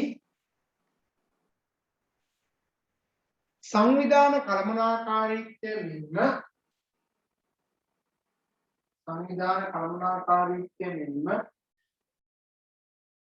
සේවකයන්ද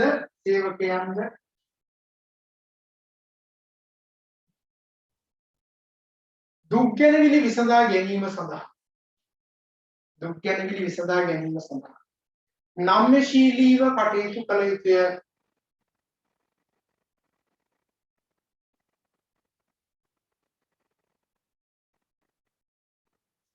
දැන් අර මේ දවස්වල දැක්කනේ අර ගුරුවරුන්ගේ වැටුප් වැඩි කිරීම සම්බන්ධයෙන් ගුරු වෘත්තීය සංගම් කීපයක් දක්වන අදහස්. ඒ දෙන්න තියෙන එක කොටස් තුනකින් දෙන්නම් කිව්වට පස්සේ සමහර අය එකඟ වෙලා තියෙනවා. සමහර අය කියනවා නෑ නෑ කොටස් තුනකින් ඒක අපිට එකවරම දෙන්න කියනවා නේද? මේ දක්වා හම්බෙලා නැහැ. කීයක්වත් හම්බෙලා නැහැ මේ දක්වා. දැන් හැබැයි ඒක කොටස් වශයෙන් දෙන්න යද්දි ඒත් එපා එකවරම දෙන්න කියලා කියනවා නේ. ඒතර සමහර අයට මේවා සම්බන්ධයෙන් ක්‍රියාත්මක වීමේදී නම්‍යශීලී ප්‍රතිපත්ති ඇත්තටම වැදගත් වෙනවා. තමන්ගේ අයිතිවාසිකම් දිනා ගන්නත් ඕනේ. හැබැයි දරුවෝ ඒ සඳහා තුරුම්බු විදිහට පාවිච්චි කරන්න හොඳ නැහැ නේද? විශ්වවිද්‍යාල ශිෂ්‍යෝ විශ්වවිද්‍යාල දරුවෝ පාවිච්චි කරලා ආචාර්යවරු තමන්ගේ අයිතිවාසිකම් දිනා ගන්න යන්න හොඳ නැහැ. ගුරුවරු පාසල් දරුවෝ අපේට තියලා ඒවා දිනා ගන්න යන්න හොඳ නැහැ. නීතිඥවරු තමන් සේවාදායකයන් අපේට තියන්න හොඳ නැහැ. ඒතකොට වෛද්‍යවරු තමන්ගේ රෝගීන් අපේට තියන්න යන්න හොඳ නැහැ නේද?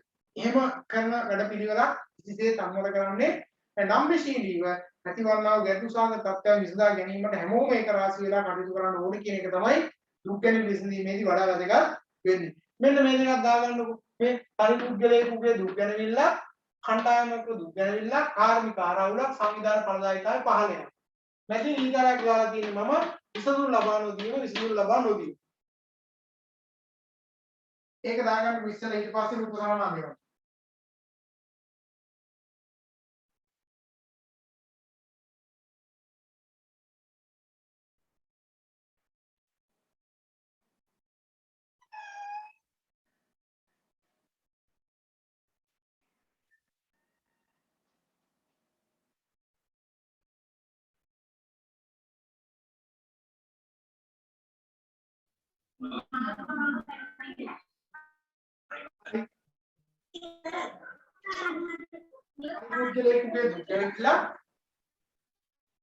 ඒක කණ්ඩායමකගේ දුක් ගැනවිල්ල බවට පත් වෙනවා.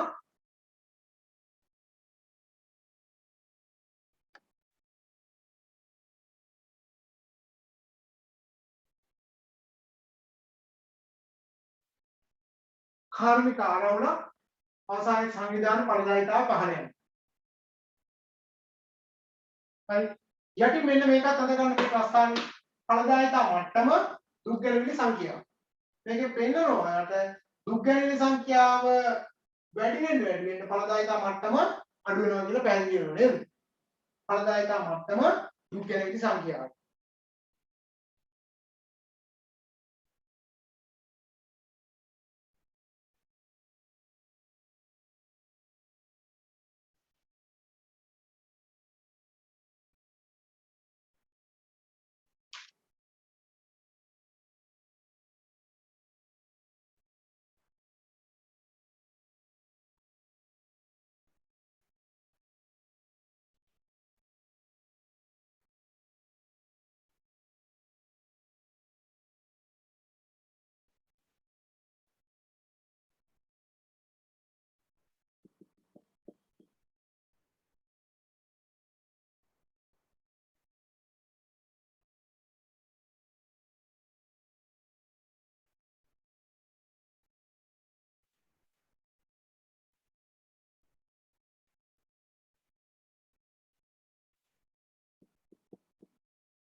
හරි. අනිකුත්කලේකුගේ දුක් ගැනවිල්ල, කණ්ඩායමකගේ දුක් ගැනවිල්ල, කාර්මික ආරවුල, සංවිධාන ඵලදායීතාවය පහළ යාම විසඳුම් ලබා නොදීම. right. එහෙනම් මම දුක් ගැනවිලි කළමනාකරණය ඔතනින් ඉවර කරනවා. එතකොට ඔයාලට අදාළව අන්තිම මාතෘකාව මිඩ් එක්සෑම් එකට අදාළව මේ මාතෘකාව ලියා ගන්න employee relation ඒකම අපි කියනවා labor relation කියලා කියනවා. මාතෘකාව ලියා ගන්න ශ්‍රමික සම්බන්ධතා. ශ්‍රමික සම්බන්ධතා. ශ්‍රමික සම්බන්ධතා.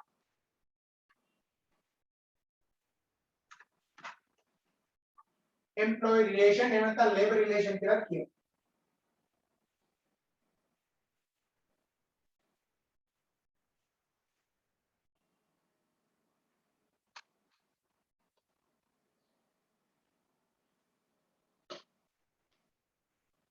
අර කීප දෙනෙක් අහලා තිබුණා ඔයාලගේ අර නෝට් එක ලබා දීම සම්බන්ධයෙන් මම මෙහෙම කරනවා දැන් අද පාඩමත් එක්කම තමයි සම්පූර්ණ නෝට් එක වැටෙන්නේ. ඒතර අද පාඩමත් එක්ක කියන්නේ මේ ලේබර් රිලේෂන් එකට අදාළව නෝට් එක සම්පූර්ණ නෝට් එක මම ඔයාලට මේ සතියේදී ලබා දෙන්න. ඒතකොට ඒ ටික පාඩම් කරගත්තා නම් එක්සෑම් එකට ලෑස්ති වෙන්න හරි. එහෙනම් ලබන සතියේ කිසිම කෙනෙක් පන්ති නම් කට් කරගන්න එපා. අනිවාර්යයෙන්ම පන්තිය තුල රැඳී ඉන්න උත්සාහ කරන ලබන සතියේ අපි පන්ති ඉවර නෑ. හරි. දැන් ශ්‍රමික සම්බන්ධතා කියන එකත් එක්ක කතා කරන්න යද්දී ආයතන ප්‍රධානීන් සහ සේවකයන් අතර ඇතිවන්නා වූ මනා සම්බන්ධතාවය අපි කියන ශ්‍රමික සම්බන්ධතාවයක් කියලා. මේ ශ්‍රමික සම්බන්ධතාවයේ ඉදිරියට ගිය එකක් තමයි අපි වෘත්තීය සමිති ගැන කතා කරන්නේ. 1935 අංක 14 ගන්න වෘත්තීය සමිතිය ආඥාපන්ත ගැන. වෘත්තීය සමිතිය පිටුවීම, වෘත්තීය සමිතිය ක්‍රියාත්මක වීම, වෘත්තීය සමිතිය අරුමුදල් බෙදා හදා ගැනීම, වෘත්තීය සමිතියේ අයිතිවාසිකම්, වෘත්තීය සමිතියක ඵලදායීතාව වර්ධනය කර ගැනීම සඳහා අනුගමනය කරන ක්‍රියාමාර්ග. මෙන්න මේ වගේ දේවල් තමයි අපිට මේ පාඩම හරහා කතා කරන්න තියෙන්නේ. එතකොට මේක වඩා වැදගත් හේතුව තමයි අනිවාර්යයෙන්ම අනාගතයේදී වෘත්තීය සමිතියක් හා සම්බන්ධ වෙනවා. රජයේ ආයතනයකට ගියත් පෞද්ගලික ආයතනයකට ගියත් වෘත්තීය සමිතියක් හා සම්බන්ධ වෙනවා. නමුත් වෘත්තීය සමිතියක් එක්ක සම්බන්ධ වෙන්න බැරි රැකියා කීපයක තියෙන විශේෂයෙන්ම අධිකරණයේ සම්බන්ධයෙන් නඩුකාරවරයෙක් වුණොත් එහෙම නේද? පොලිස් නිලධාරියෙක් වුණොත්, හමුදා නිලධාරියෙක් වුණොත් එහෙම ඔයාලට වෘත්තීය සමිති පිටුවා ගැනීමට නොහැකි වෙන අවස්ථාවන් කීපයකුත් රාජ්‍ය රැකියා තන්ත්‍රය තුළ දකින්න හම්බ වෙන අවස්ථා කීපයක් තියෙනවා. ඒ හැරුණු කොටගෙන අනිත් සෑම අවස්ථාවකදීම වෘත්තීය සමිති පිටුවීම සහ ඔයාගේ ලබා ගන්නා වටපිට වෘත්තීය සමිතිය සඳහා අරුමුදල් දායක වීම බව අපිට දකින්න හම්බ වෙනවා. ඒතර වෘත්තීය සමිතිය ගැන අපි අද දවසේ කතා කරන්න පටන් ගන්නවා. ඒතර වෘත්තීය සමිතිය සම්බන්ධයෙන් කතා කරනකොට අද අපිට මේ පාඩම සම්පූර්ණ ඉවර කරගන්න බැරි වෙයි. ඒතර යම් කොටසක් අපිට ලබන සතියේ ඉතුරු වෙනවා. ඒ කොටස ඉවර කරනවත් එක්කම අපිට ප්‍රශ්න පත්‍ර ගැන අපි සාකච්ඡා කරනවා ලබන සතියේ තුල. හරි. එහෙනම් අපි අද හඳුනා ගන්න යම් වෘත්තීය සමිතියකට යන්න ඉස්සෙල්ලා සේවක සම්බන්ධතාවයක් කියලා කියන්නේ මොකක්ද? එහෙම නැත්නම් ශ්‍රමික සම්බන්ධතාව කියන්නේ මොකක්ද කියන එක. හරි. ලියා ගන්න මෙන්න මෙහෙම सेवा योजकයන් सेवा योजकයන් ඊළඟ ගාන කළමනාකාරීත්වය වෘත්තීය සමිති පිළිගන්නා තත්ත්වයක් තුළ වෘත්තීය සමිති පිළිගන්නා තත්ත්වයක් තුළ වෘත්තීය සමිති පිළිගන්නා තත්ත්වයක් තුළ සේවා ස්ථානයේ කමා වැඩපළ තුල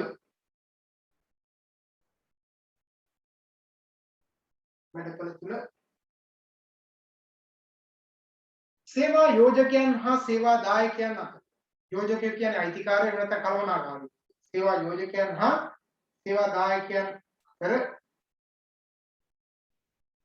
ඇතිවන්නා වූ සර් ඒක ආයෙ පොඩ්ඩක් කියන්න පුළුවන්ද? ඇතිවන්නා වූ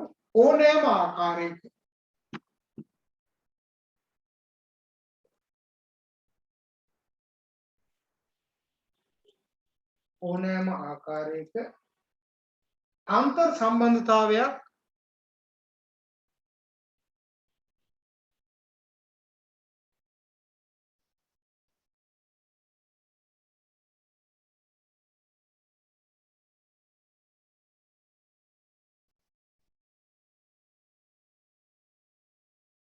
ශ්‍රමික සම්බන්ධතාවයක් ලෙස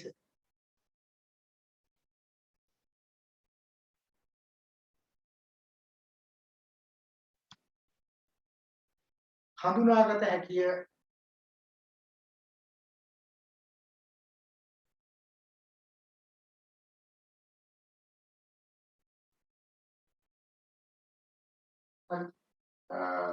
වෙනම කරුවක් දාලා ලියා ගන්න සේවක සම්බන්ධතා පද්ධතියක මූලිකාංග.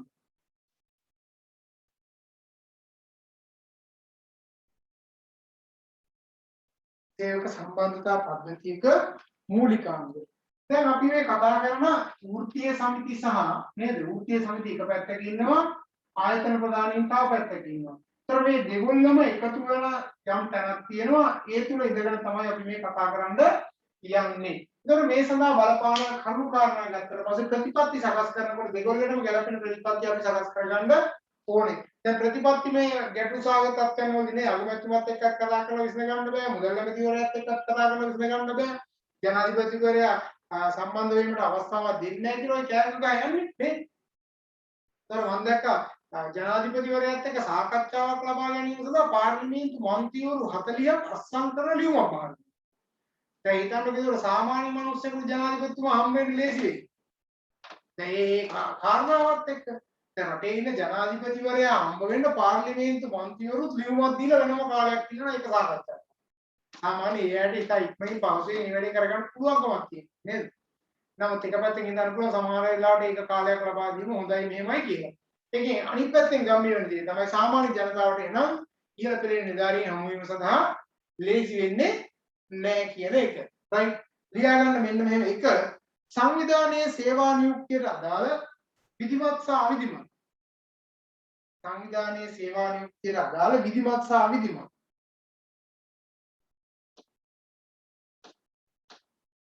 ප්‍රතිපත්ති සහ භාවිතය.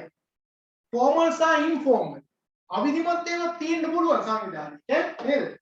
අවිධිමත් කරන්න දෙයක් නෑ. මම අර කිව්වේ දේශපාලන අධිකාරීත්වයේ මත ක්‍රියාත්මක වන උසස් වීම් දෙනවා, ස්ථාන මාරු වීම් දෙනවා නේ. කරන්න දෙයක් නෑ. අපි වල කියන්නේ විධිමත් සහ අවිධිමත් ප්‍රතිපත්ති හා භාවිතය කියලා. ඊගාන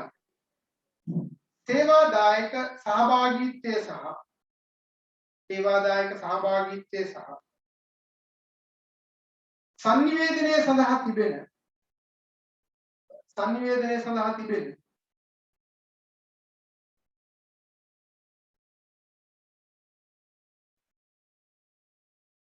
ප්‍රතිපත්ති සහ භාවිතය.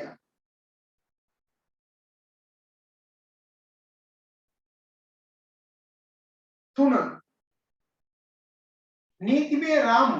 नीतिमय रामुව. ලීගල් ෆ්‍රේම්වර්ක් එක වැදගත් වෙනවා. නීතිමය රාමුව ඉඳන් තමයි අපිට කටයුතු කරන්න වෙන්නේ. ඒක තමයි ඔය වෘත්තීය ක්‍රියාමාර්ග වලදී ගුරුවරුන් ඉස්කෝලේ එන්න කියලා දීදී ගුරුවරු නොයා හිටියේ නේද? දැන් හිතනොත් එමේ හෙට ඔක්කොම ලෙඩ නිවාඩු දානවා. නර්සස්ලා ඔක්කොම හෙට ලෙඩ නිවාඩු. ડોක්ටර්ස්ලාට ලෙඩ නිවාඩු දානවා. ලෙඩ කියලා ටෙලිග්‍රෑම් එකක් ගෙවුවට පස්සේ කරන්න දෙයක් නැහැ නේ. මේ නීතිමය කරුණු කාරණා නේද? ඊට පස්සේ විධිමත් පද්ධතිවල යෙදවීම සහ සංවර්ධනය.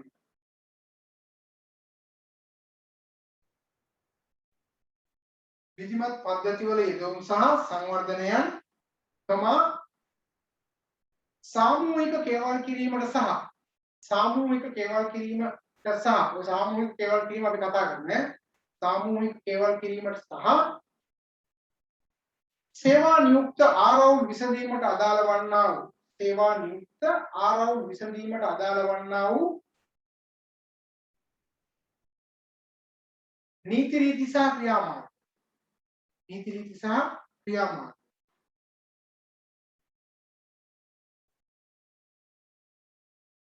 ඊගායි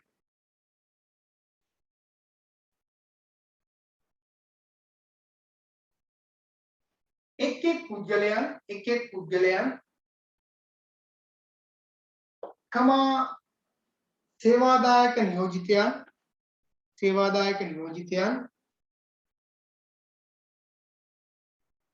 කමා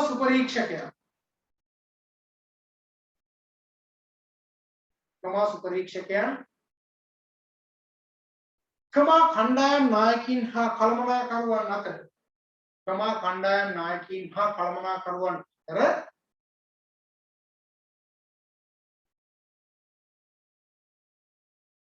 අඛණ්ඩ අන්තර් සම්බන්ධතාවයන් පවත්වාගෙන යාමට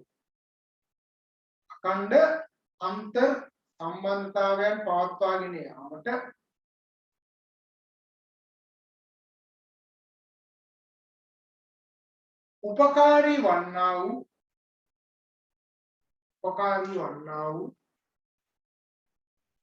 විධිමත් සහ අවිධිමත් ක්‍රියාවලිය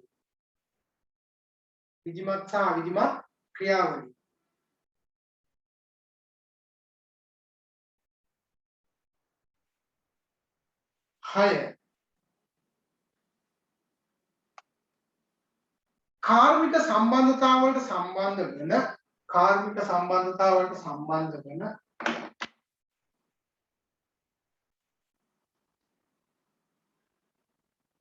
විවිධ පාර්ශවයන්ගේ දර්ශනයන් හා ප්‍රතිපද විවිධ පාර්ශවයන්ගේ දර්ශනයන් හා ප්‍රතිපද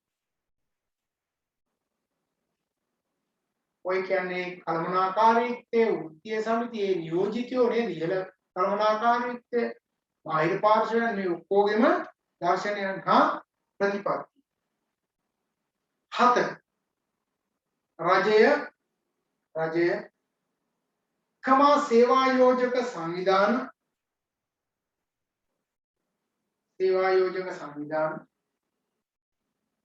කමා වෘත්තීය සමිති කමා සේවාදායකය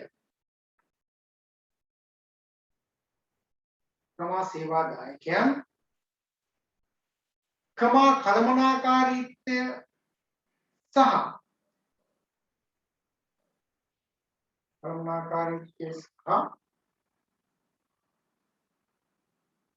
මානව සම්පත් කළමනාකරුවන් වැනි විවිධ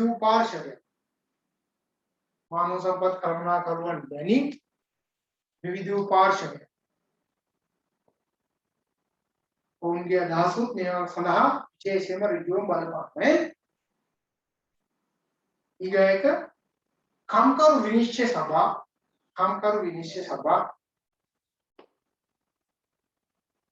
බේරුම් කරන සේවා සහ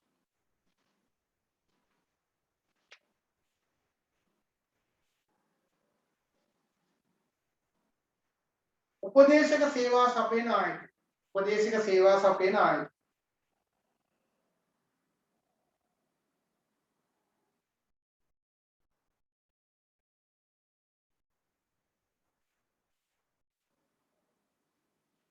ඊගාවෙක විධිමත් සේවක සම්බන්ධතා පද්ධතියක් මෙහෙයවීම සඳහා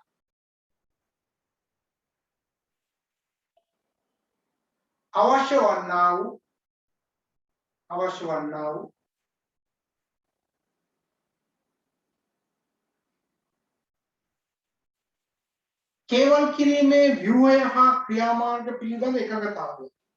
කේවල් කිරීමේ ව්‍යුහය හා ක්‍රියාමාර්ග පිළිබඳ එකඟතාවය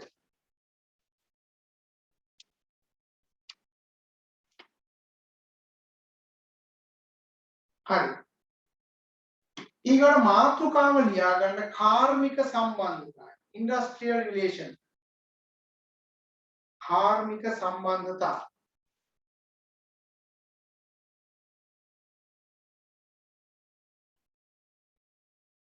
හරි එතකොට කාර්මික සම්බන්ධතා කියන තැනින් අපි කතා කරලා ඔහොම තිබ්බොත් එහෙම අපිට ලබන සතිය උතන ඉඳන් කතා කරන්න පුළුවන් මම පුළුවන් වුණොත් ඔයාලට මේකේ නෝට් එක හදලා එවුවොත් එහෙම ලබන සතිය අපිට ඉක්මනට ඔය ටික ඉවර කරගන්න පුළුවන් වෙයි කියලා මම හිතනවා හේතුව ලබන සතියේ අපි ප්‍රශ්න පත්‍රය අභිමුඛව ඉන්න නිසා අපිට සාකච්ඡා කරන්න වෙනවා 31 වෙනිදා එන ප්‍රශ්න පත්‍රයේ කොයි වගේ එකක්ද එන්නේ කියන එක පිළිබඳව කතා කරන්න වෙනවා මේ වෙනකොට දැනුම් දීලා තියෙන විදියට ප්‍රශ්න පත්‍රයේ ඔයාලට ප්‍රශ්න 70ක් එනවා කෙටි ප්‍රශ්න එතකොට ඔයාලට ලියන්න තියෙන පැය එකමාරක වගේ කාලයක් නේද ඒ ඇඩ්මිෂන් එක ඇවිල්ලා තියෙන්නේ එතකොට ප්‍රශ්න 70න් පළවෙනි ප්‍රශ්න 40ට ඔයාලට හම්බෙන්නේ එක ලකුණ ගානේ ලකුණු 40ක් ඊට පස්සේ මෙතන 41 ඉඳන් 70 දක්වා තියෙන ප්‍රශ්න 30ක් මේකට ලකුණු දෙක ගානේ ලකුණු 60ක් තමයි හම්බෙන්නේ නියමිත සමස්ත ලකුණු ප්‍රමාණය ලකුණු 100ක් ඉතින් ඔයාලා ඇත්තටම හොඳට පාඩම් කරලා ඉන්න හේතුව තමයි ඔයාලට තියෙන විනාඩි 90යි ප්‍රශ්න 70කට ඉරි ගන්න තියෙන ඉරි ගාලා ඉවරලා මේ පිළිතුරු පත්‍රය නැවත ඊමේල් නම්බර් එකක් තමයි ඔයාලට හම්බ වෙන්නේ ඊමේල් ඇඩ්‍රස් එකක් හම්බ වෙන්නේ ඒ ඊමේල් එකට තමයි ඔයාලා යවන්න තියෙන්නේ එහෙම නැත්නම් WhatsApp එක හරහා ගෙන්න ගන්නෑ ඔයා ඒ ඊමේල් එකට හිට යවන්නයි තියෙන්නේ එහෙම බලලා ඊට පස්සේ ප්‍රතිඵල නිකුත් කිරීම සිද්ධ කරනවා ප්‍රතිඵල නිකුත් කිරීමේ විශේෂත්වය තමයි ඔයාලට මේ ප්‍රතිඵලත් එක්ක ඔයාලට මේ පාඨමාලාව කරනවා කියලා විතරක් නෙවෙයි මේ පාඨමාලාවේ ප්‍රතිඵල දක්වලා ලෙටර් එකක් හම්බ වෙනවා. ඒකට සාහිතිකේ හම්බ වෙනකම් ඔයාලට මේ ලෙටර් එක ඉදිරිපත් කරන්න පුළුවන් ඕනෑම ආයතනයකට මම මේ කෝස් එක කරනවා මේ කෝස් එකේ සර්ටිෆිකේට් ලෙවල් එකේ එක්සෑම් එකක් මම පාස් වෙලා ඉන්නේ කියන එක ඉදිරිපත් කිරීමේ වටිනාකම ඔයාලට නිර්මාණය වෙනවා. එහෙනම් අනිවාර්යයෙන්ම එක්සෑම් එක හැමෝම ලියන්න. මේ වෙනකොට මම හිතන්නේ තව බොහොම ටික දෙනෙක් විතරයි ඇඩ්මිෂන් ගන්න ඉන්නේ. අනිත් අය ඔක්කොම පේමන්ට්ස් කරලා ඔක්කොම කරලා කම්ප්ලීට් කරලා ඉන්නේ. ඔයාලගේ ඇප්ලිකේෂන් වල යම් වැරදි අඩුපාඩු තිබ්බේවා නැවත නැවත ඉල්ලලා තිබුණා. නිවැරදි කරලා දෙන්න කියලා. ඒවා මම හිතන්නේ නිවැරදි කරමින් ඉන්නවා මේ දවස්වල. ඒ වගේම ඔයාලගේ ඇඩ්මිෂන් එක අස්සම් කරගන්න එළියට යන්න එපා. ඇඩ්මිෂන් ගත්ත නැති අය ඉක්මනින්ම මේ දින කිහිපය ඇතුළත මේ ඇඩ්මිෂන් එක ගන්න. ඉතින් තවත් ළමයි මම හිතන්නේ 50 60ක් වගේ ඉන්නවා මේ ඇඩ්මිෂන් එක ගන්න. ඒ අය අරගෙන මොකද ඒ අයට 26 වෙනිදා වෙනකන් කාලු දීලා තියෙන ප්‍රශ්නයක් නැහැ. ඒක අරගෙන ලෑස්ති වෙන්න. ප්‍රශ්න 70ක් තියෙනවා. එහෙනම් හොඳට පාඩම් කරලා ලෑස්ති වෙලා ඉන්න. ආසන්න ඉන්න පුළුවන් මොනවද කියන එක මම අනිවාර්යෙන් ලබන සති කතා කරනවා. එතන ලබන සති පන්ති කෙනෙක් කට් කරගන්න එපා. ඒක රෙකෝඩින් එක දාන එක වෙනම කතාවක්. නමුත් පන්ති ඇතුළේ වාර ඇතිවන්නා වූ ගරුදු සාගර තත්ත්වයන් විසඳා ගැනීමට අපිට අවස්ථාවක් හම්බ වෙනවා. මම කීප දෙනෙක් ඉල්ලලා තිබුණ නිසා ආසන්නතම පේපර් එකක් තියෙනවා. අපිට පේපර් ඇත්තටම පහුගිය කාලේ එහෙම එළියට දුන්නේම නැහැ. එම දීම නොකරපු ආයතනයක් විදිහට තමයි ක්‍රියාත්මක කරගෙන තිබුණේ. එහෙනම් මේ පේපර් එළියට හම්බ වෙන්නේ නැහැ. ඔයාලා දන්න දැන් පරිපාලන සේවයේ එක්සෑම් එක දිනුවා ඒක එළියට දෙන්නේ නැහැ. එම් සමහර පේපර් තියෙනවා නම් එළියට දෙන්නේ නැති ඒවා. මේකේ පේපර් කිසිම වෙලාවක එළියට දුන්නේ නැහැ. නමුත් ගිය පාර ඔන්ලයින් පවත්වපු නිසා ඔන්ලයින් පේපර් කීපයක් මට හම්බ වෙච්ච ඒවා තියෙනවා. ඒවා මම අහලා එහෙම වුණොත් මේ සතියේ මම ඒකේ ආසන්නතම පේපර් එක ප්‍රශ්න 70 ගේ යුක්ත පේපර් එක ඔයාලට යොමු කරන්න. ඔයාලා ඒ වගේ උත්තර ටික හොයාගෙන තියාගන්න. ඒකේ උත්තර ටික මම ලබන සතියේ ඒකත් කතා කරනවා. හරිද? ඒක කතා කරන ගමන් පේපර් එක ඇතුලේ එන්න පුළුවන් ප්‍රශ්න මොනවද කියන එක අනිවාර්යෙන් ලබන සතියේ කතා කරනවා. ලබන සතියේ පේපර් එක කතා කරනවා විතරක් නෙවෙයි. ඔයාලා දන්නවා මේ 31 වෙනිදා තියෙන පේපර් එකෙන් අවම ලකුණු 40ක් වගේ ගන්න ඕනේ ෆයිනල් එක්සෑම් එකට යන්න. ඒතර මේ වෙනකොට මතක තියාගන්න අපි දින 16ක් කියලා කියන්නේ මාස 4ක කාලයක් අපි ඇත්තටම ඉගෙන ගත්තා. ඔයාලට මම කිව්වා මාස 3ක කාලයක් තමයි තියෙන්නේ කියලා මිඩ් එක්සෑම් එකට 3කට පස්සේ කියලා කිව්වේ. දැන් 4යි මාස 4මාරක් වෙද්දි තමයි ඔයාලට මිඩ් එක්සෑම් එක ලියන්න හම්බෙලා තියෙන්නේ. ඒ කියන්නේ සැලකිය යුතු විෂය කරු කාරණා රාශියක් අපි ඉගෙන ගත්තා. ඒ වගේම පේමන්ට් එක ගෙවන්නත් ඔයාලට මාස 4මාරක් වගේ කාලෙකුත් එක පැත්තකින් 8500ක් වගේ ගාණක් ගෙවන්නත් ඒ කාලෙත් ඔයාලට හම්බ වුණා. ඉතින් යම් කිසි කෙනෙකුට යම් කිසි ගැටලුවක් ආවොත් 26 වෙනිදා වෙනකොටත් මේක පේමන්ට් එක ගෙවලා ගන්න බැරි වුණොත් කතා කරන්න ඕනම විසඳුමක් ලබා දෙන්න බැරි කමක් නැහැ. හරිද? හරි. ඒක දුක් ගැනවිල්ලක් කියලා. ඒකවොත් ඒ දුක් ගැනවිල්ල විසඳීමේ හැකියාව මෙහෙ තියෙනවා අපිට කරන්න පුළුවන්. හරි. ඒතර ඔය කරුණු කාරණා ටික ඔළුවේ තියාගන්න මොනවා ප්‍රශ්න තියෙනවද ඔයාලට අහන්න? දැනගන්න මොනවද තියෙනවද? තියෙනවා නම් අහන්න. නැහැ. කාටවත් කිසි ප්‍රශ්නයක් නැහැ නේද? හරි. ඒතර එනවා අපි මේ වැඩේ හරියටම කරගෙන ආවා. ලබන සතියෙන් පස්සේ 31 වෙනිදා එක්සෑම් එක තියෙනවා. 31 වෙනිදා එක්සෑම් එකට අදාළව එක්සෑම් ගෲප් එක හදලා නේද? ඒ එක්සෑම් ගෲප් එකට ඇඩ් කරලා තියෙන්නේ. ඒතකොට ඒකට ඇඩ් වෙච්ච නැති කවුරු හරි ඉන්නවනම් කතා බහ කරලා බලන්න පුළුවන්. ඇඩ් වෙලා ඉන්නේ නැත්තේ ඇයි කියන එක ඉදිරියේදී ඒ ගෲප් ටික ඔක්කොම හදලා එක්සෑම් ඩේට් එහෙම ඔක්කොම දාලා සකස් කරනවා. එන සතියේ වෙද්දී ඒ ගෲප් ටික ඔක්කොම හැදලා ඉවර වෙයි. හරි. එහෙනම් අපි අදට මේ වැඩේ මෙතනින් ඉවර කරනවා. සම්බන්ධ වෙච්ච සියලු දෙනාටම එනවා. Yes, sir. Thank you, sir. Welcome. Yes, sir.